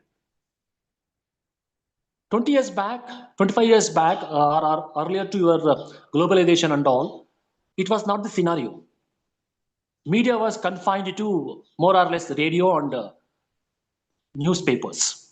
Now the phenomenal growth of media is generating a lot of employment, and entire media is dependent on copyright, or are the works that you protect under copyright. What I'm trying to say is, because media needs copyrighted work, or media needs copyrightable work. It's not that everything that you broadcast, everything that you telecast, everything that you print is actually copyrighted. But it could be literary work, it could be audiovisual work, it could be artistic work, it could be musical work, sound recordings, whatever you will telecast, broadcast, print, all that.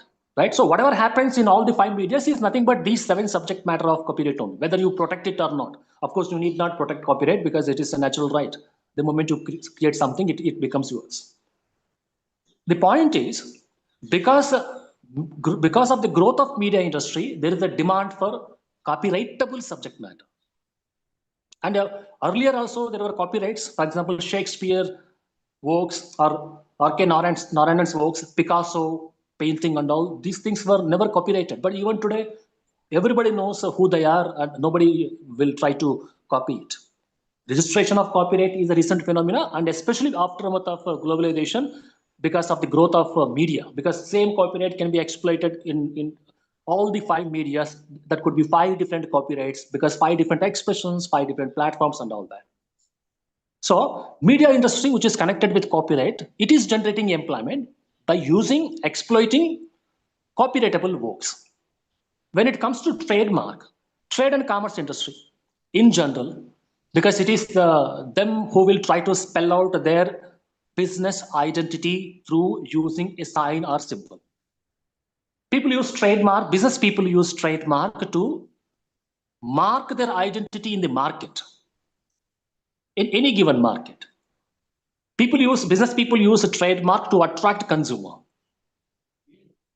So when trade and commerce people started getting little creative, started deploying different tricks and strategies to expand their business, to capture market, to attract consumer. That is where they started thinking that no trademark using a sign symbol or an attractive music tone or an attractive audio visual, an attractive graphical work or attractive logo, attractive painting by which I can attract the consumers in a better way, right? So it's all it's nothing but a bridge between market and trader, no? So it's again part of business tactics only. But whether usage of trademark is really generating employment, if you ask me, I say yes, because when business grows, when you capture market, when you attract more and more consumer, you need to produce more and more. It could be goods or it could be services. That more and more will have to be supported by more and more employment. So growth of market, if your trademark can envisage, grow, betterment of consumer base, if your trademark can envisage, that would result in employment generation. Basically to keep up with the increasing demand through the growth of business and whatsoever. Similarly, when it comes to industrial design, basically two industries are connected with this IPR designs. One is manufacturing, the other is automobile. Substantial amount of design works would go into these two sectors. That's why when, as IP scholars, when we go and deliver lectures in science and technology departments or business departments, commerce departments, we always say that try to work on something which is required by the market. Simply for the sake of you doing it, don't go about doing R&D. Before embarking on R&D, look into the market, what markets demand, so that your invention, your copyright, your design, your whatever can have the commercialization, better ways of commercialization, or better means of commercialization. So in the manufacturing industry or in the automobile industry, especially when it comes to outer layer, outer skin and all that, more and more innovations, more and more design registrations, if they can attract the market, attract the consumers, it can also lead to more and more demand and more and more production needs to be supplied, ventured into. And that is how, once again, this IP segment can also create employment. So what I'm trying to say is, it's not just about a scientist coming out with an invention, a tradesman coming out with a sign symbol, an artist coming out with a copyrightable work, or an industrial entrepreneur coming out with manufacturing or automobile industry connected design. It's about coming out with something which is having market demand. If it is having market demand, if there is investment, if there is commercialization viability, then only employment gets generated. So that's why we need not go with the 1 lakh patents that Government of India granted this year in 2025, 6 lakh trademarks that Government of India granted in 2025, right? Half of them may not get into industry at all. But when it comes to the calculation and presentation, especially at government level, they will present that this many patents and one patent into this many employment, like that, this many employments it generated, 6 lakh trademarks into this many employment, like that, they will in general, but half of it may not actually enter into industry at all, so that employment generation can take place. Similarly, when it comes to geographical indications, which is basically meant for commercializing handicrafts and traditional knowledge based products. The fact that as of 2025, Government of India granted 600 plus GI registrations since 2003. In most of those traditional products, manufacturing products, or agricultural products coming from a particular locality, growth has taken place. I can give my own example of Mysore, where Mysore silk, Mysore pak, Mysore agarbatti, all that is being produced. Aftermath of giving GI registration to Mysore Pak and Mysore silk in particular. Not only in Mysore, even in Rajasthan, Mysore Pak is produced, Lal's Mysore Pak. Even in Uttar Pradesh, Mysore Pak is produced, Agarwal's Mysore Pak. But whereas our GI law says it is coming from one particular locality and all that. Now, similarly, your Banaras sari is also produced in Hyderabad. Kanchivaram sari is produced in Banaras also. Especially, it is very difficult to control, stop, and regulate manufacturing products. In case of natural agricultural, nobody can venture into because it's all depends upon the climate and fauna and flora of that land, climate, everything. But in case of manufacturing, right, where nature doesn't play any role, so that manufacturing unit can be established wherever it is. The fact that the Mysore Pak or Mysore silk became a brand, number of people started producing Mysore Pak in different parts of the country. And it led to creating employment. Same is with most of, especially manufacturing products, handicrafts, whatever we granted GI protection, all of those things have gone beyond that geographic locality. And we have now umpteen number of such handicrafts, traditional knowledge-based manufacturing products being set up, which are generating employment. But of course, compared to countries like Austria, very small country with less than 2 crores population, they have got 3,000 GI registrations. USA has got 17,000 GI registrations. China has got a 20,000 GI registration. And India being the, in terms of population, #1 country, 600 is very, very less.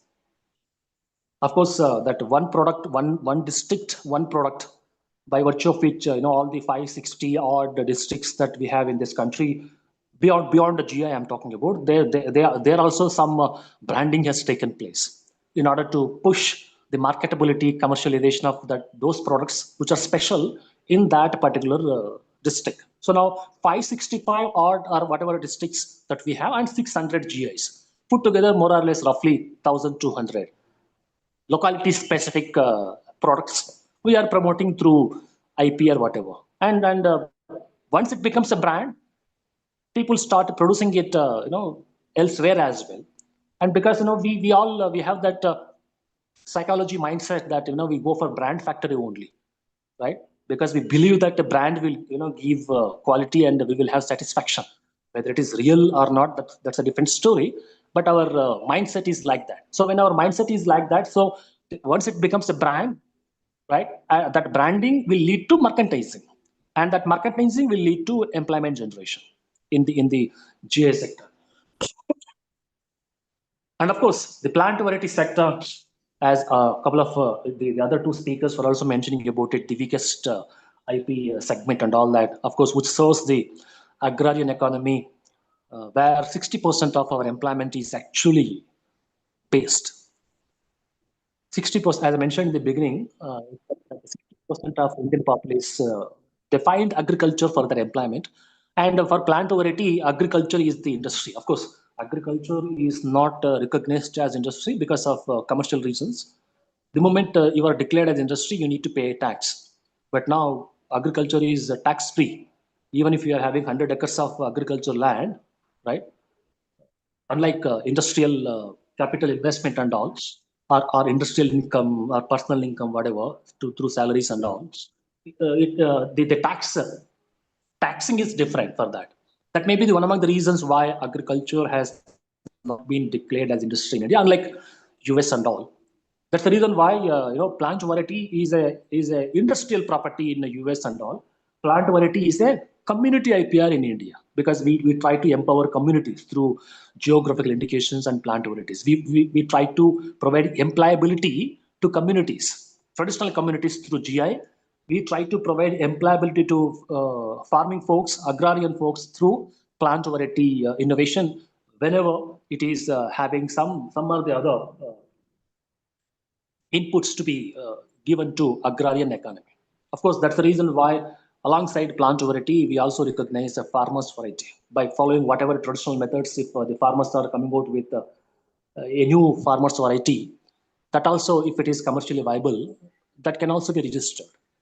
But industrialization or employment generation, increasing the employment in agricultural sector is very, very minimum, because every year people are coming out of agriculture and venturing into some, especially non-skilled. Agriculture is a skill-based industry it is, but people are coming out of the skill-based industry, agriculture, and joining in some other industry as a non-skill laborer or whatever. So, irrespective of the fact how many new innovations in the plant kingdom you have come out with, adding employability, generating more and more employability in farmers sector or agrarian sector is very limited. But nevertheless, 60% of the employment in India is based upon agriculture only. So across all the 6 or 7 IP areas, as I mentioned, there are certain identified industries which are connected, where the execution, commercialization of these IPRs takes place, where those industries will go for investment and employment creation, generation, and all that. So it is a combination of inventor and industry, artist or creative personality and industry. So that combination, when it works out properly, then only employment gets generated. An inventor keeping the invention for her or himself, or that invention is more academic oriented, scientifically, technologically, very highly merited it is, but no commercialization, no commercial viability. Then neither you can get patent, nor any industry will be interested in it. So the point is, IPR, when it is having commercial viability, IPR which is having direct nexus with industry, through which the technology transfer takes place, through which the skill development, skill harvesting takes place, then only the employment generation can take place, right? So IPR are the stakeholders of IP and the stakeholders of industry. If they go hand in hand, proper exploitation, proper execution of IPR can take place, leading to employment generation. This is what I got to say. Thank you.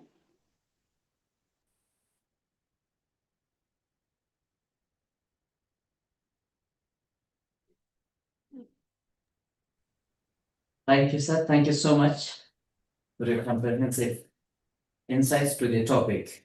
Now, next I invite our distinguished speaker, Professor S.C. Rai, to give a speech on the topic role of IPR in employment generation. Before we go ahead, I ask the host team, Ms. Sarah, to introduce our esteemed professor.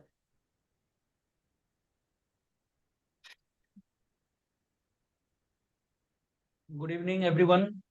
It is not evening, rather good afternoon. Good afternoon. Professor, head of the department of Mysore University, and all the participants. Thank you for interesting me and assigning me the task of talking with you relevant to intellectual property rights and its scope towards employment. And thanks, Professor Srinivasalu, who has referred my name. I would like to thank the previous speakers, as well as Professor Kundeya of Maharashtra National Law University, Aurangabad. I would like to start with a question that whether intellectual property rights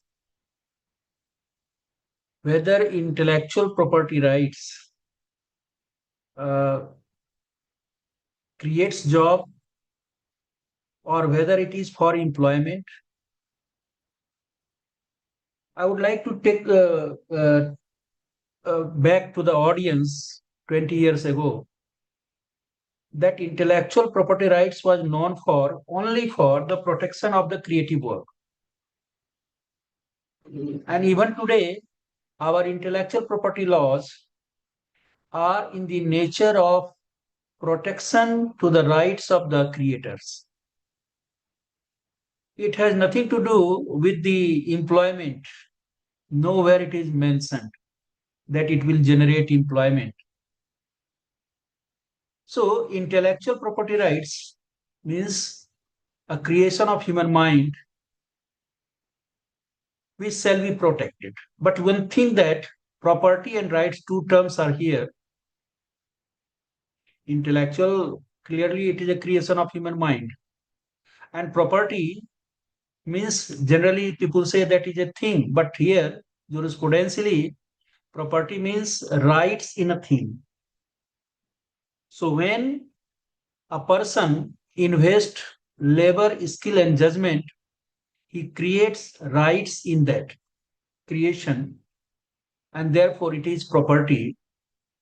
See that if someone writes an essay or an article or a book, he invests labor, skill, and judgment, and out of that, he creates a thing, he creates rights in that thing. However, it is intangible, it is not tangible, it is incorporeal. But when the substance, that is copyrighted material, the idea is converted into expression and comes on the tangible form, it has copyright. And that is also right to make copies so that it can be distributed among the people. It can be made available among the people, and the people can have a benefit. Likewise, patents, a person who is granted patents the rights granted to the inventee in his invention. An invention which is new, novel, non-obvious, and technological development, inventive steps should be there. So the same idea also must be seen that it is working in the industry or in the machine.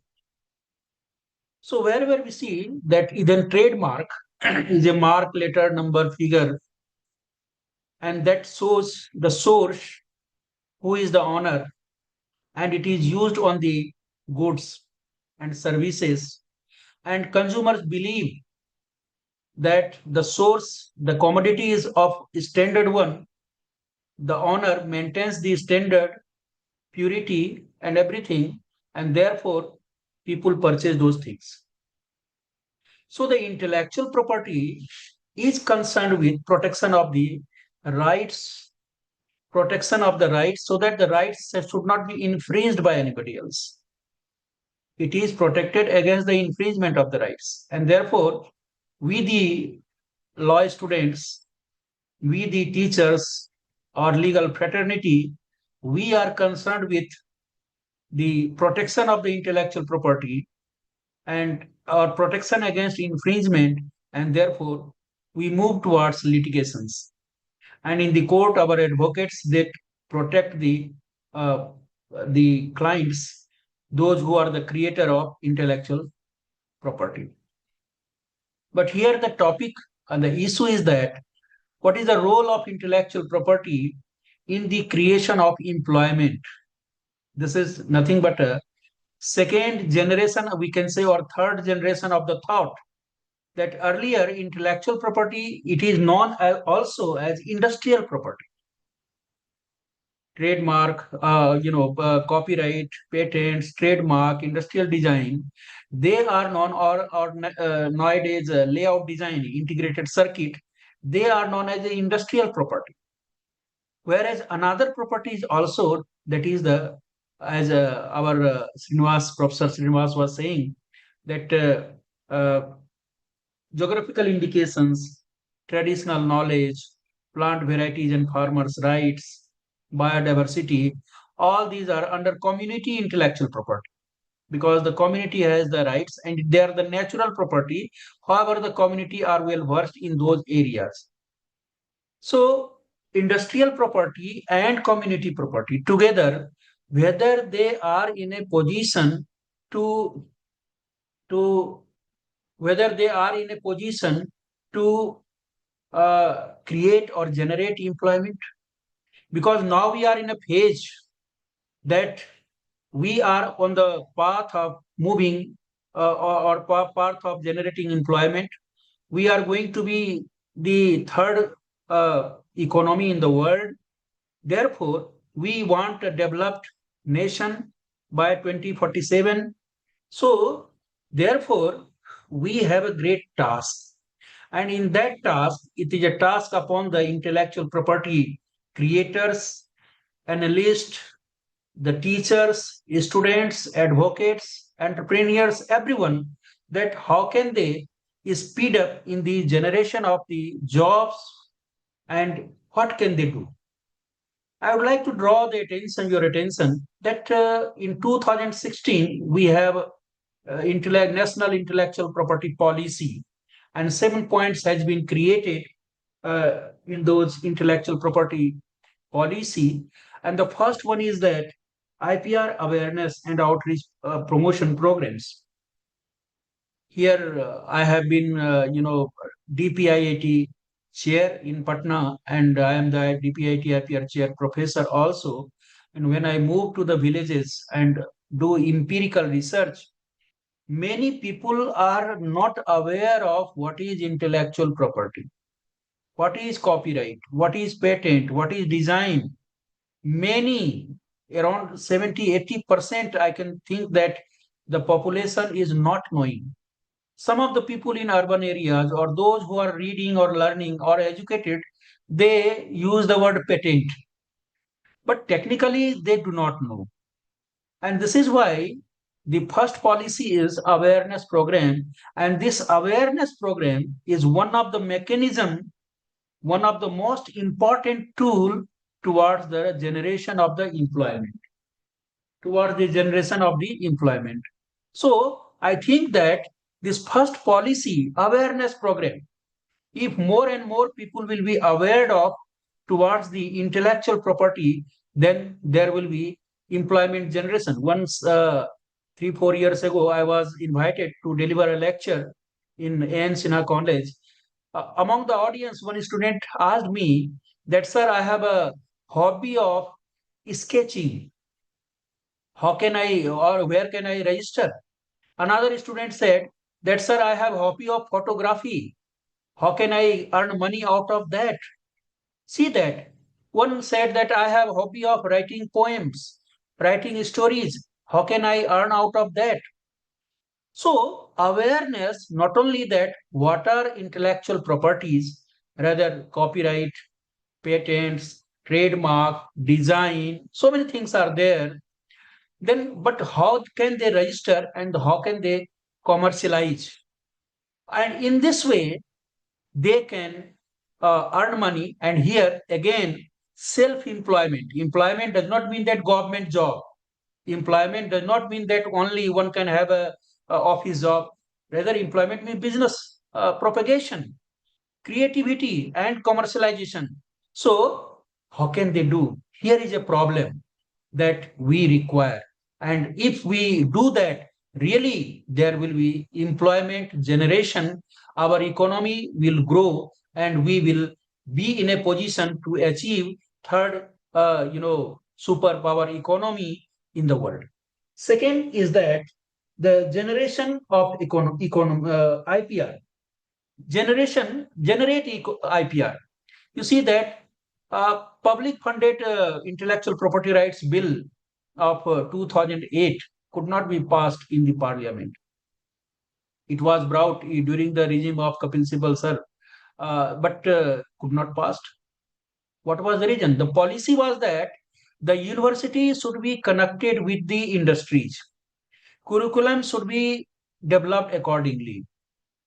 And accordingly, there should be teaching also. Presently, the intellectual property law, it is being taught in the universities or law colleges. And I am sure many of the audience may accept my statement or may not, that there is a lack of teaching fraternity. There is lack of research in intellectual property area. Here is a problem that we require a pool of people, hub of people in this area who are well versed in intellectual property law and can disseminate the knowledge. There is a lack of that. And if it is so, then how can we generate? Another issue is that we have a lot of engineering colleges, medical colleges, polytechnic colleges, in IITs, ITIs, industrial training institutes. So many institutes are there. What is happening? Whether they are learning as per the prescribed curriculum or they are learning skill and applications also. This is a question. And our new education policy that the government has emphasized and pressurizing that there should be skill development, and it is not happening. Skill is not being developed. So how can we generate? And if there is a skill development, trainer will be there, teachers will be there. They will motivate how to develop, how to groom the students, children. Automatically, there will be creation of so many instructors, teachers, skill entrepreneurs, and obviously there will be skill development and creation of the job. So generation of intellectual property, it requires a person who is a teacher, motivator, instructor. Of course, this will generate in this area the jobs. Third policy, that legal and legislative framework. See that we have laws, but we see that still we haven't trade secret laws. Still, and we have a pressure from developed countries that you must have a strong protection of the trade secret laws. A strong IPR regime should be there. Many people advocate. Of course, a strong IPR regime is essential. And if there is a strong IPR regime, it doesn't mean that there will be no infringement. There will be no breakage. It means there will be a requirement of intelligent advocates. See that in the age of artificial intelligence, now we have entered into. Now we have to compete with human intelligence, with artificial intelligence. That we are doing something and the law is protecting, but the artificial intelligence is interfering into our rights and taking away and infringing. How can we protect ourselves? And here is a requirement of intelligent advocates, engineers. So technology with law, it is a first and foremost requirement. And again, I would like to say, as per the National Quantum Mission, our government of India has started quantum, calculus or quantum mechanics. Now it is subject of physics, but now it has entered into the subject of creativity. That in the industry, unless and until we enter into the quantum algorithm, quantum computing, there will be no progress. It will be difficult for us to be industrially developed one. So we have entered into that phase. And yes, of course, the patents, copyright, trademark, design, everything will have to be changed. So we require science-oriented advocates, BSc LLB advocates. We require, and of course, this will create job.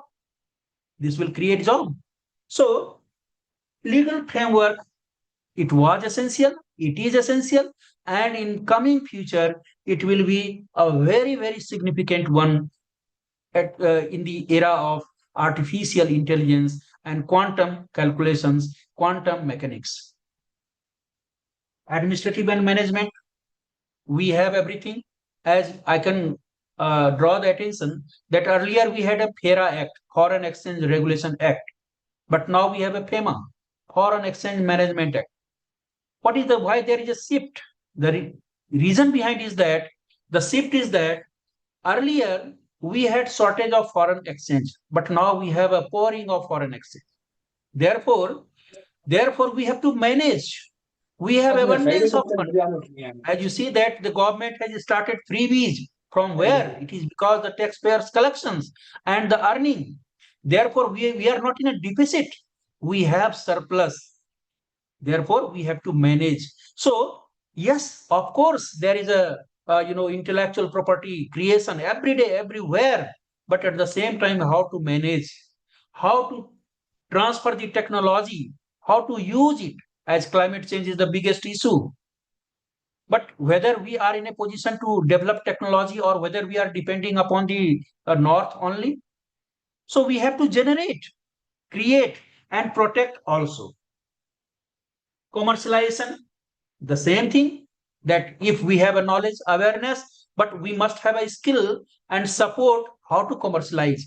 In this area, I would like to draw the attention towards the SMEs, small, medium enterprises, MSME, and startup. Two things which has taken, it is a matter of discussion today everywhere. Startup, people are talking about. MSME, people are talking about. But how MSME can thrive, how MSME can grow, how there can be more and more production. Because if we want creation of job, employment, first of all, we will have to enhance production. Make in India and Made in India is the project or slogan the same. It is because of that we have to maximize production. At the same time, qualitative production. For this, there is a requirement of patent. And patent, because there is inventive steps, technological development should be there. And unless and until human mind is invested for the development of the technology, inventive steps, there shall not be either in process or in product. Okay, we can't expand, we can't improve, we can't have a more and more production. And if there is no production, there will be no commercialization, no marketing, no jobs, no economic development. So therefore, in this MSME sector, it is also essential. So I think that, and enforcement adjudication is the same thing. One most important seventh point in the policy is that human capital development. Human capital development, that through awareness in the first choice, first point, there is a requirement of when there will be more and more awareness, more and more motivation towards creativity, then naturally human capital well versed in intellectual property assets will grow. So intellectual property can help in development of the employment. Now I'd like to say that what to do. What to do? Still we see that we are talking about China has developed, Korea has developed, Japan is developed, USA is developed. But one problem we have in the patents law. See that we have a patent and 20 years time period is there. And you see that in getting the patent granted, it takes 3-4 years. So what happens that the person for 12 to 14 years or 15 years, they enjoy the patent. And the investment is so much, so high that the cost is very high. Now, this is why there is a duplication in pharmaceutical industries also. This is a problem. So here, and China, you see that sometimes people have a sarcasm against the Chinese goods also, that the Chinese goods are short-lived, transitory, as we know very well of the toy industry, that the China was dumping and we had an anti-dumping act to protect our toy industry. What was the reason? What is the reason? Reason is that India has not recognized still even petty patent. Why not India should introduce petty patent? This is if we want more and more industry, if we want that the goods should be cheaper, if we want there should be speed up in MSME sector, startup sector, small scale sector, kutir udyoga, all these things should grow. We should introduce a petty patent system also, so that there should be minimum investment, maximum production, and maximum trade and development. So the petty patent is one area that should be taken into. Another thing is that there should be, why not there should be intellectual property audit? Presently, there is no audit. I have invested in industry. I have in the industry. We demand foreign investment. We demand technology, or we demand machines. But where is audit? There is no IP audit. We have a financial audit, no intellectual property audit. That how much investment is there and how much there is a output. We are lagging behind in intellectual property valuation. If I have invested, copyright in a patents, in trademark, in design, so where is the valuation of those IP products? So this is a problem also. And if we can take care of that, investment in the valuation, investment in the audit of the intellectual property, naturally we can grow. Our business can thrive. So initiative is required in order to develop our intellectual property areas. Legal assistance is also required. And in this assistance, there can be that how much support is required. That is also very, very important. Insurance sector, you see that, okay, we have an insurance policy of a human being, insurance policy of a building, insurance policy of machine, so many things are there. That whether we have insurance policy against the intellectual property assets, unless and until we have a valuation of the intellectual property, suppose valuation of the patents, valuation of the trademark, valuation of the copyright, how can we have an insurance policy? So therefore there is a requirement of insurance, IP insurance policy also, because we are not taking care of the value of the intellectual property insurance, whether on the basis of, suppose you are author of a book, and whether it can be mortgaged or not, whether it can be mortgaged in the bank, and out of that the person can have a revenue out of that, and you can invest your money somewhere in business. This is the issue. So if someone is a graduate one, he has written a book, okay, of course, that is a property and it can be mortgaged. When it can be transferred, it can be assigned, it can be sold, it should be mortgaged also. Let the people earn out of that and do business. So, as well as security also, insurance, IP valuation, IP audit, insurance, all these issues are essential if we want really that intellectual property rights must contribute towards the generation of the employment. Likewise, another issue is related to license exchange, technology transfer. Why not we are creating an environment here so that our best mind from IITs, IIM, and medical institutions should drain towards the UK and USA and to European countries. This is the reason that our brain, excellent brains, bright brains, they are moving towards the developed countries, and they are unable to have a facilities of research and development. So the requirement of research and development institutions in universities. One I have come across to some of the IITians, and they say that there is a lack of research and development department in the institutions, and this is why people migrate here and there. So if people are migrating, unless and until we invest in our research and development organizations, how can we create job? This is one biggest problem that has to be taken into consideration. So another is one point very important: patent pool. Patent pool. We have heard about the term carpool. Carpooling means if you have one car, your neighbors, 3-4 people can use that car and go to the destination in order to minimize environmental pollution. Carpool. Likewise, patent pool. Patent pool. This is most important issue which is capable of creating employment. Patent pool, that is a contractual arrangement among two or more patent holders to grant license for one or more of their patents to each other, to the third parties.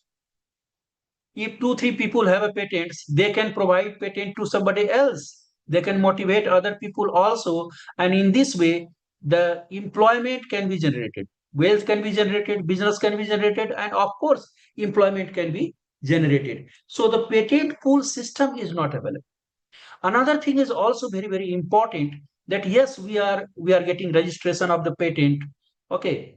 And the government is also claiming that we have a huge number of patents registered in our name. But what is whether the patent is working? Working of the patent is very, very significant. If it is not working, it will not create business, it will not create employment, nothing. As we see that many of us are saying that patent is really not working properly. And people say that 80% of patent is not working. Why not the compulsory licensing policy is being implemented? In NATCO case, only one, in case that compulsory licenses has been applied. Why not in all cases, which is not working for the last for 3 years? Yes, it should be license can be granted to somebody else. And naturally, if it is working, business will be done, and naturally there will be employment. So working of the patent must be taken care into. People are saying that yes, we have so many things. Likewise, registration of the geographical indications. It is on the door. Employment is on the door. Whether the people have knowledge of that. I have got empirical survey. Many people are not knowing what we are saying about the geographical indications related. They don't know what is geographical indications. They don't know if the price of the commodity will increase. Suppose if I am registered, I have a GI tag and the price will increase, then what will happen? Who will purchase? Where is the market? Whether the government will protect, whether the government will purchase the mangoes. As we have consulted through the empirical research, I am taking you with empirical evidence that they are saying that yes, particular mango which is found in Bihar, yes, it is a GI tag. But of course, price is increased. Who will purchase? It is a problem. Yes, you can sell in the market, but who will purchase? Whether the government will protect or government is going subsidize or doing anything? Answer is no. If there is a less sale in the market of the same goods, what will happen? There will be no increase in the business, and further there will be no employment. Therefore, the people who are the champions are saying that GI registration, GI registration, GI registration. We want to say that whether it is increasing the sale, increasing the employment, there is a question mark. So a patent pool and GI confidentiality safeguard also. It is also one thing that technology we are talking about, that trade secrets. You see that if someone is not eager to disclose the invention, okay, he will keep it as a trade secret. But in the era of quantum mechanics, quantum calculus, and algorithm, as there is a fast development, can we keep the trade secrets? What will happen? Therefore, we have to think over also in this regards. So, in this way, we see that unless and until we invest our mind towards creativity, and there is a support and there is a just market in the vicinity, that our creation will be commercialized, and protection through law, there cannot be creation of the job or employment. I think that with this positive note, I am not negative that intellectual property rights or the we students of intellectual property rights are negative. Rather, we are positive towards copyright, trademark, design, everywhere. Awareness is required. At the same time, entrepreneurship motivation is required. Atmosphere in the schools, colleges, everywhere, in the training center, IITs, everywhere. Application-based creativity of the mind is required. What is the mode of pedagogy, the teaching, it has to be enhanced. and only then there can be a movement towards intellectual property assets creation and the job employment. Of course, a lot of umpteen possibilities there, that really if we follow the national intellectual property policy, of course we can remove, I can say that unemployment issue can be totally it can be mitigated. So with these words, I'd like to thank you. Thanks to the organizer, Professor BS and Professor Srinivasulu, and all my Bikram sir, GR Raghavendra sir, and Kondaya Saab, Professor. Virtually we are looking each other. So thank you. Thank you, sir. Thank you so much for your thought-provoking, and we are really enriched with your distinguished speech.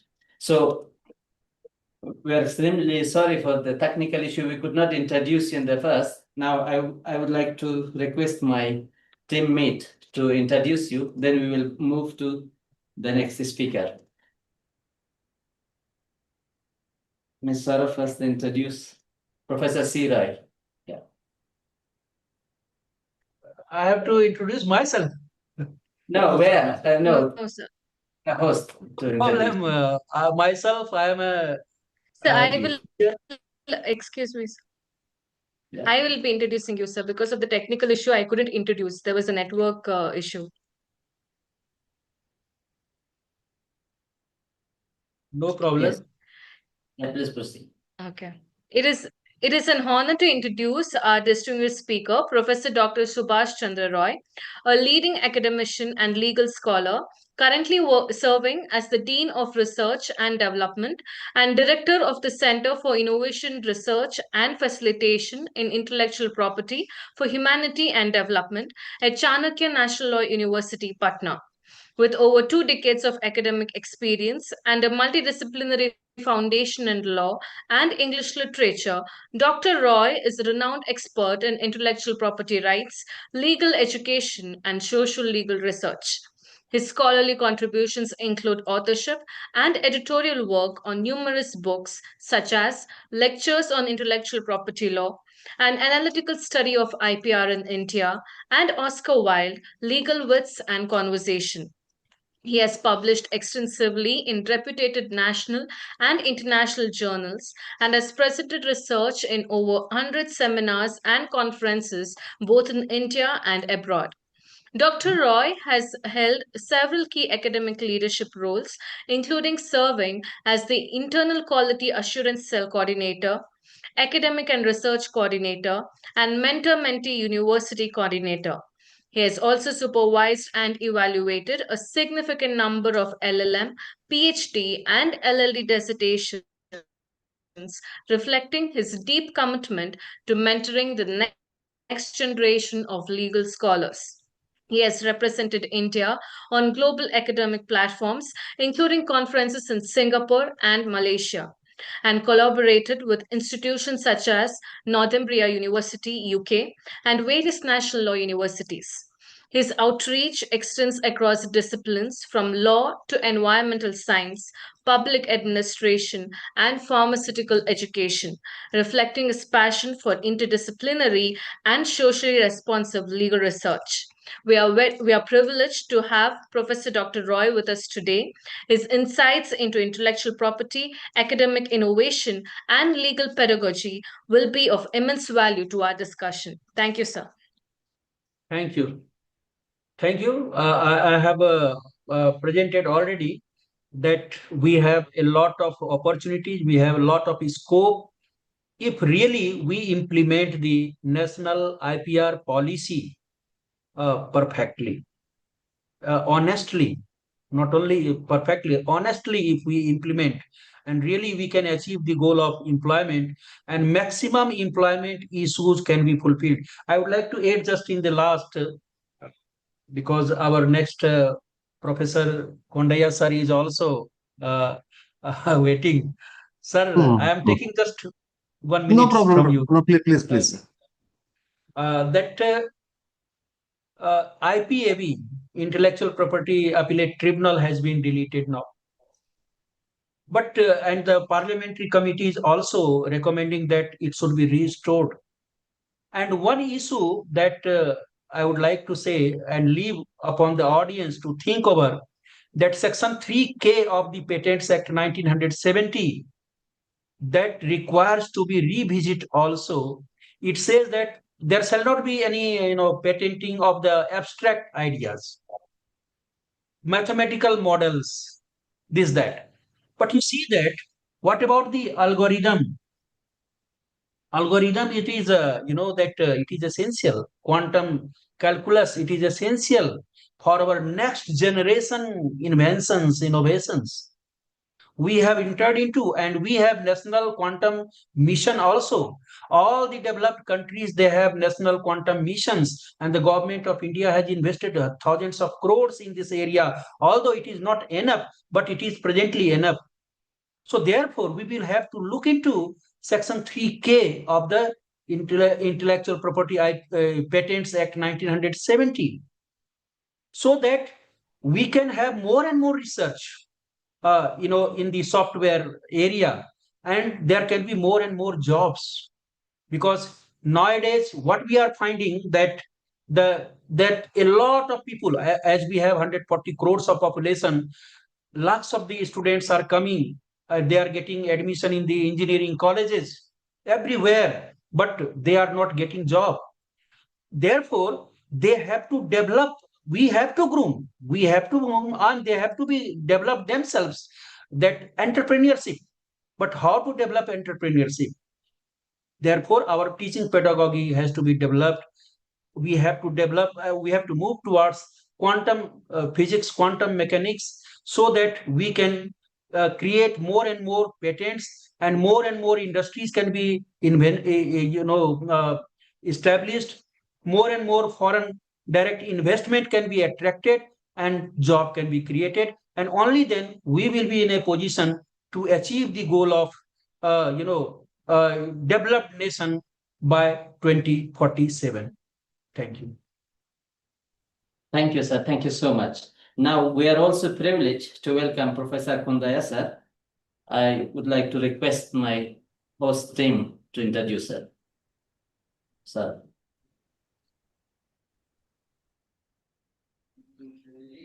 Sir, It gives me great pleasure to J. Kundaya, a renowned academician and legal scholar with over 2 decades of teaching and research experience in the field of law. Professor Kundaya is currently a professor of law at Maharashtra National Law University, Aurangabad. He has served in various academic and administrative roles, including as the Vice Chancellor of Maharashtra National Law University, Aurangabad, and previously as the Associate Professor of Law at National Law University, Odisha. At the National Law University, Odisha, he was also the Director of Distance Education, SWAYAM Coordinator, Convener of Postgraduate Studies, and a member of the Academic Council. His early academic journey includes an extensive association with National Law Institute University, Bhopal, and the University of Madras, where he was a gold medalist and the recipient of numerous academic honors and fellowships. Professor Kondaya's research interests span private international law, corporate law, securities law, international law, and competition law. He has authored 2 notable books, Securities Law and Law Relating to NRI Marriages. He is also a member of the National Indian Competition Experts Cartel Working Group and under the Competition Commission of India. In addition to his academic excellence, he has served as a visiting faculty at several premier legal institutions across India, including the Gujarat National Law University, Gandhinagar, and the Ram Manohar Lohia National Law University, Lucknow, and the KIIT, Odisha. His contributions to curriculum development, postgraduate education, and legal scholarship are widely recognized. We are privileged Dr. J. Kondaya to this international platform. We look forward to gaining from his deep insight and scholarly perspective. Please join me in extending a warm welcome to Professor Dr. J. Kondaya, sir. Thank you, Sarah, for your kind welcome and with the great words. Hope I'm audible too. Yes, sir, you're audible. That's right. Okay. So, before commencing my lecture, let me thank the Professor Dr. M.S. Benjamin, Dean Faculty of Law, Chairman and Professor of Law, Department of Studies in Law, University of Madras, University of Mysore, for inviting me to share some of my thoughts on this international webinar. And a special thanks to Professor Srinivasulu from NUJS, considering my name and referring to this conference, which is online international webinar. And also my other colleagues, Professor S.G. Roy, and the members from the Government of India, Dr. G.R. Raghavendra, and Advocate Sri Venkat Rana, Advocate on Record, Supreme Court of India, and the Mr. Syed and others, and more importantly, all the participants who are patiently listening for last 3 hours. So I prepared a small presentation, which is something about the employment generation by the IP or whether innovation gives an employment. So my topic is not just confining only to the IP regime of India. We also move something beyond the territorial borders, emphasizing on innovation and employment generations. Then I'm sharing some of my thoughts, what it has come from the various reports and some sort of experiences. And I don't want to be repeated. Already some of the speakers earlier spoken with regard to the IP. This slide basically talks about IP is basically a right and which has recognized by all over the world. Now, the main focus of my today presentation is that mind and innovation. As some of the earlier speakers have spoken, when the creativity comes to the mind creates an idea, and idea you are having the value. Where value is going to be protected for some point of time, then you are giving different names for that. Either the patent, copyright, or whatever the 7 names which you are having. So when we consider the creation of the minds, it gives a distinctive things, and where these are comes as intangible property, which has a value, and 2 things for a value about the amount and also the durations. That is where you see there are the value of the 14 years or 15 years or 70 years, depending on the property which I have. So I can keep some sort of properties. And every mind has an idea. Every idea needs to be vetted and in a boots or in a boot camping. Once your idea has a value, economic value, then it comes into the market. Once it has a marketability, then you decide which category of the IP it comes. Then you start protecting your right and also doing marketing, and you yourself get an employment and giving employments to the others. So IPR covers basically various types actually. When you look at here, either artistic, symbols, names, images, designs, and etc. etc. And there is a lot of fight is happening across the globe. Who is the first propounder of this symbol? And people start running and getting, this is my IPR, right? Because some of the developed countries will say, no, we are the one first who have found, and there's always a conflict between the 2 different states.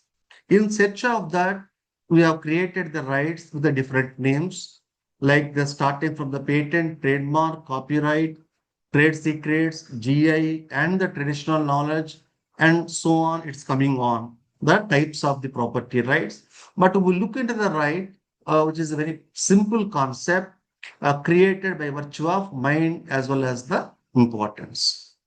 The another point which I want to say, there is a lot of economic impact where IP becomes as one of the underlying asset for individuals, for inventors, as well as for the state. The state is one of the contributor for the purpose and promotion of the IP, where it also creates the development. Like for example, the state may allow the FDIs, and also state may allow the subsidies. I think now my slide is visible. They allow the subsidies and also certain schemes, because we have an idea, state try to provide, like individual can vet their ideas. That is why government of India has created lot of shares. Government of India is doing large number of outreach programs in the world, and particular to the India, how to develop intellectual property rights to reach to the real people who are not having awareness. Then moving further, we have international treaties starting from 1940s onwards, GATT, then WTO, TRIPS, and etc. Various names are there. So I'm not touching upon the theories, but there is an international body which talks and recognizes various ideas. Here I just have taken one example of culture and employment and business. I have taken one example of culture from state of Andhra Pradesh, where the product is bubbly veena. So it is being prepared as a special product which are traditionally recognized in a particular culture. In a similar way, you have various properties across the globe which has the geographical origins and they are being protected. Let it be, you can call GIs, then you have agricultural products and the specific natures which are given by the marketabilities. So therefore, my point here is that culture also has some sort of creation of business. Culture also provides the employability. So once we protect the culture, and automatically the cultural products or the cultural activities which the people will do, either handicrafts or maybe other type of product, will have their own markets. Then other one is IP, as I have already told, the important concept of IP, which comes majorly as the business. Now, I am coming to the another citations or another source from where I am going to start my lecture. According to the WIPO report of 2023 and 2024, they have studied about the 20 years of innovation capabilities, and they found a data which runs about 70 million scientific papers and $300 million of the economy. And they try to also look in the states who are increasing their economy by using of innovation. Then the WIPO report says that India has reached to the one particular state to the 42% to the 68% for last few years, because India is one of the forefronter and also the providing the people to develop innovation. And innovation, we have the different names where we can say startups or the ideas, or some people they can come as the BCFs and alternative investment funds. So I have an idea, my idea has a commerciality. So let us protect my idea by business people or different name, and automatically Indian economy is increasing. And can you imagine that how many papers are available? What is the net worth of the million trillions of economy, where the people are looking into the international reports? So WIPO is very clear on that, that India is in a stage of innovations, digital market, and digital India promotion and increasing in the international sphere with regard to the creating of the jobs and also promoting of the businesses. And one of the employability comes, according to the international reports, knowledge is consistently increasing, therefore it goes on changing to the fluid. When you talk about the mind, mind will try to give you different thought. That is where the mind gives to you either the tools, missions, are the equipments. Today we have an equipment, I don't require to type. My speech can be automatically converted. Then people can say either AI or machine learns. So we have large number of devices developed over a point of time, computers, smartphones, autonomous vehicles. These are traded internationally, and we are one of the front runner of the development of knowledge and ICT sector. And there is also a lot of development of the specialization, as particularly with regard to the knowledge-based industries. Knowledge-based industries have a specialization and diversification. Some states may have development of a particular equipment, and whereas other states will have the development of different skill-oriented one. That is why one of the recommendation of WIPO is that let us make a specialized industries depending upon our development or financial status, state policies. So automatically in future, every state can develop by virtue of specialization in a particular sector.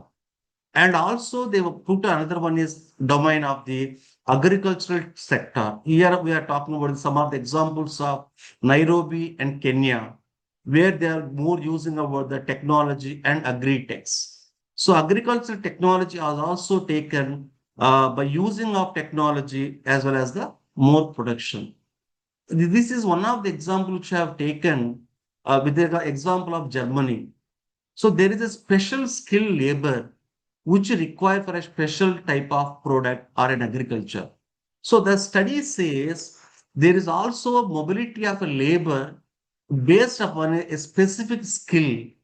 So if the country or a place or a region is known for a particular skill oriented one, even the farmers or a labor has that sort of business and increasing of their economy. So the example is from the Germany I have taken, where there was some sort of the plant, and that plant is basically called pioneer plants, requires then such sort of the expertises. Because of this expertises, Germany economy has grown much, and also there is a subject of knowledge transfer with regard to this impact of the development. The another important point which I want to discuss on my today's presentation is that for a employment of the topic or employment creation of the IPR, or IPRs will create an employment, there are certain prerequisites. That is, there should have a macroeconomic stability. You should have the proper functioning of a legal system, effective educational system, and the financial system, and a better industrial policies. Unless these things are imbibed in any state, a state cannot progress on its own with regard to the what we can say the development of employment. Now, if you see today's example on today, yesterday or day before yesterday, United States of America has increased the tariffs on India.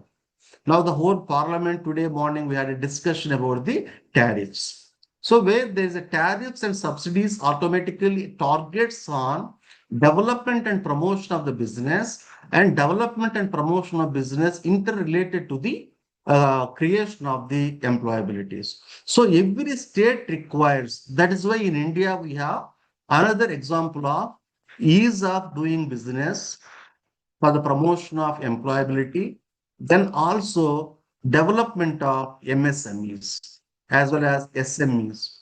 So a lot of things have been developed in India in the sector related to the intangible assets. So where the government want to develop and make India as the best economy or a best place for the employment generation as well as employment supportability.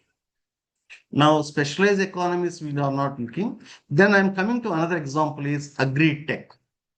Agri-tech has become very successful nowadays because fertilizers, seeds, then crops, and develops about the food industry, or you can say industry of agriculture. When you see the Ministry of Agriculture in the state government of India or in a state, agri has almost another 5 departments where you talk about the food and nutritions. And now the government is using technology with regard to the more production and also producing what we can say the nutritious food. Now, last year, the government of India has a project called millets bracket. The government says good for health is millets. Don't eat the rice. So if you want to have certain product which is good for health, good for nutrition, then we require about the production. So therefore, a society, if it comes as an agriculturally tech and technically savvy, and using of the tools, and automatically it comes to development of IPR, and this employment of IPR will give employment creation also. And this, we are all part and parcel of the development. Now, government of India is telling, and Delhi government is telling, if we have a vehicle more than 10 years or 20 years old, diesel, etc., under the principles of ESG or environmental pollution, don't come inside the Delhi. So therefore, the alternative comes for all of us is with regard to the electrical vehicles or no emission vehicles. So therefore, society is moving to the motorcycles, to the green vehicles. Either you can call this as a green revolution in IP, or you can say green channel for investments. Wherever you say we are having the electricals, and we have one more subject has come in law for investments.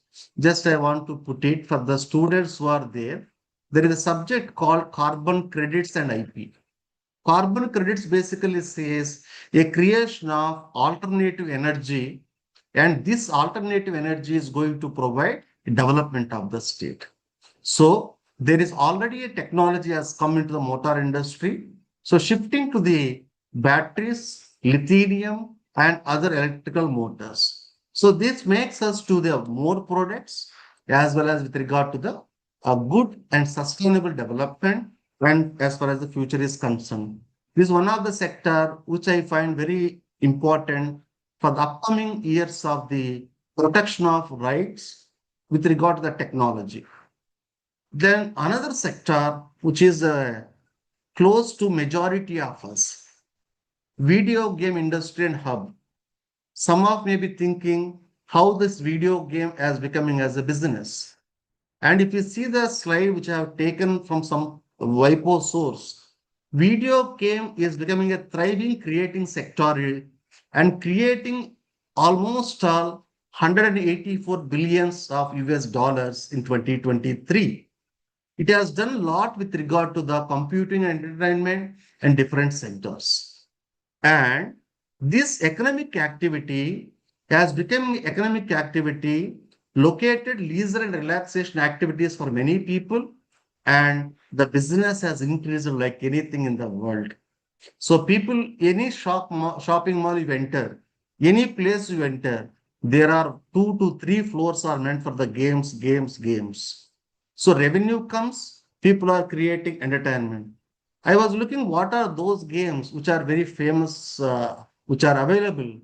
And the data says with regard to these games which are mostly using Angry Birds and Candy Crush. At the majority of laptops, mobiles we are having. And this has a more sectors.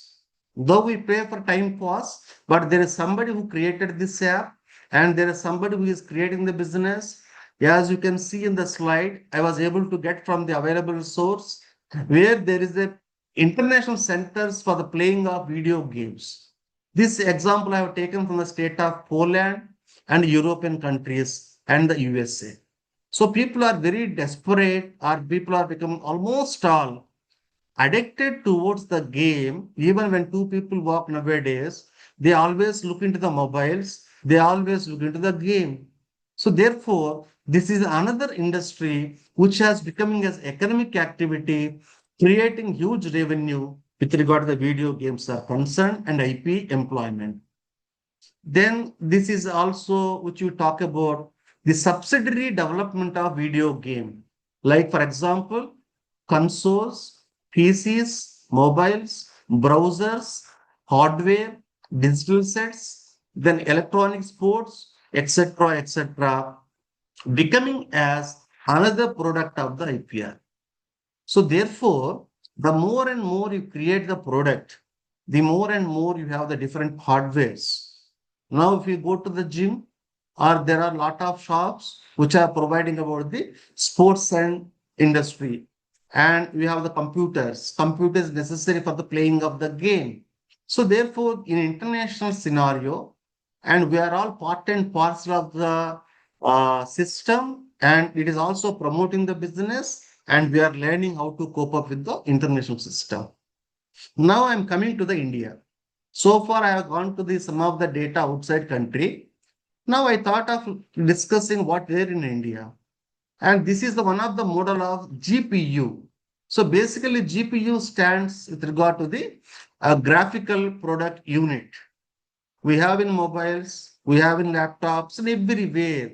Let us see that how India has increased these models. Without graphics, there is no life. So Indian employment in IP, apart from the traditional IPs, there is another sector which has significantly has taken on indigenous capabilities. Like IITs or the people who knows the electronics, they are coming with regard to the 34,000 GPUs, and 3 more startups are going to come as Indian models. So India is known for its own foundation model and also is creating lot of employability with regard to the graphics product units. Then other one, SEBI law is also talks about DigiLocker and Digi public infrastructure. Now we have ONOS library, digital university, markets are going to be digital. So you have a digital infrastructure. Basically, this is what the SC Rai sir was telling. There was a law with the public infrastructure. Now we are going to the digital infrastructure is very important for Indian markets, where we have to protect assets. One is the financial assets, we have the digital assets, and also comes about the IP rights. Then moving to the a recent one which I found from the government of India, using of technology for exploration and exploitation of minerals. So in the March 18, 2025, Government of India, they conducted the hackathon. Using of artificial intelligence, they want to explore the natural resources. Therefore, AI-driven targeting for more employability creating using of resources optimal for all the people. Then this industry comes very peculiar to all of us, and toys. This also has come as a new industry for the game industries. So people use large number of toys. You can use for the different purposes. And Ministry of Electronics is working. Innovation is providing for them. And automatically you have the drones. And drone people are working in case of any calamity. And not only for that, small PVCs to the industry of the toys is one of the most targeted industry in the world. If you go to any airport, any railway station, any functions, any parties in a home, people require a toy. Every toy has a mission and it requires automated mission. That mission need to be protected, where the government is promoting to establish the promotion of industries of the toys and business of the indigenous toy industry in India.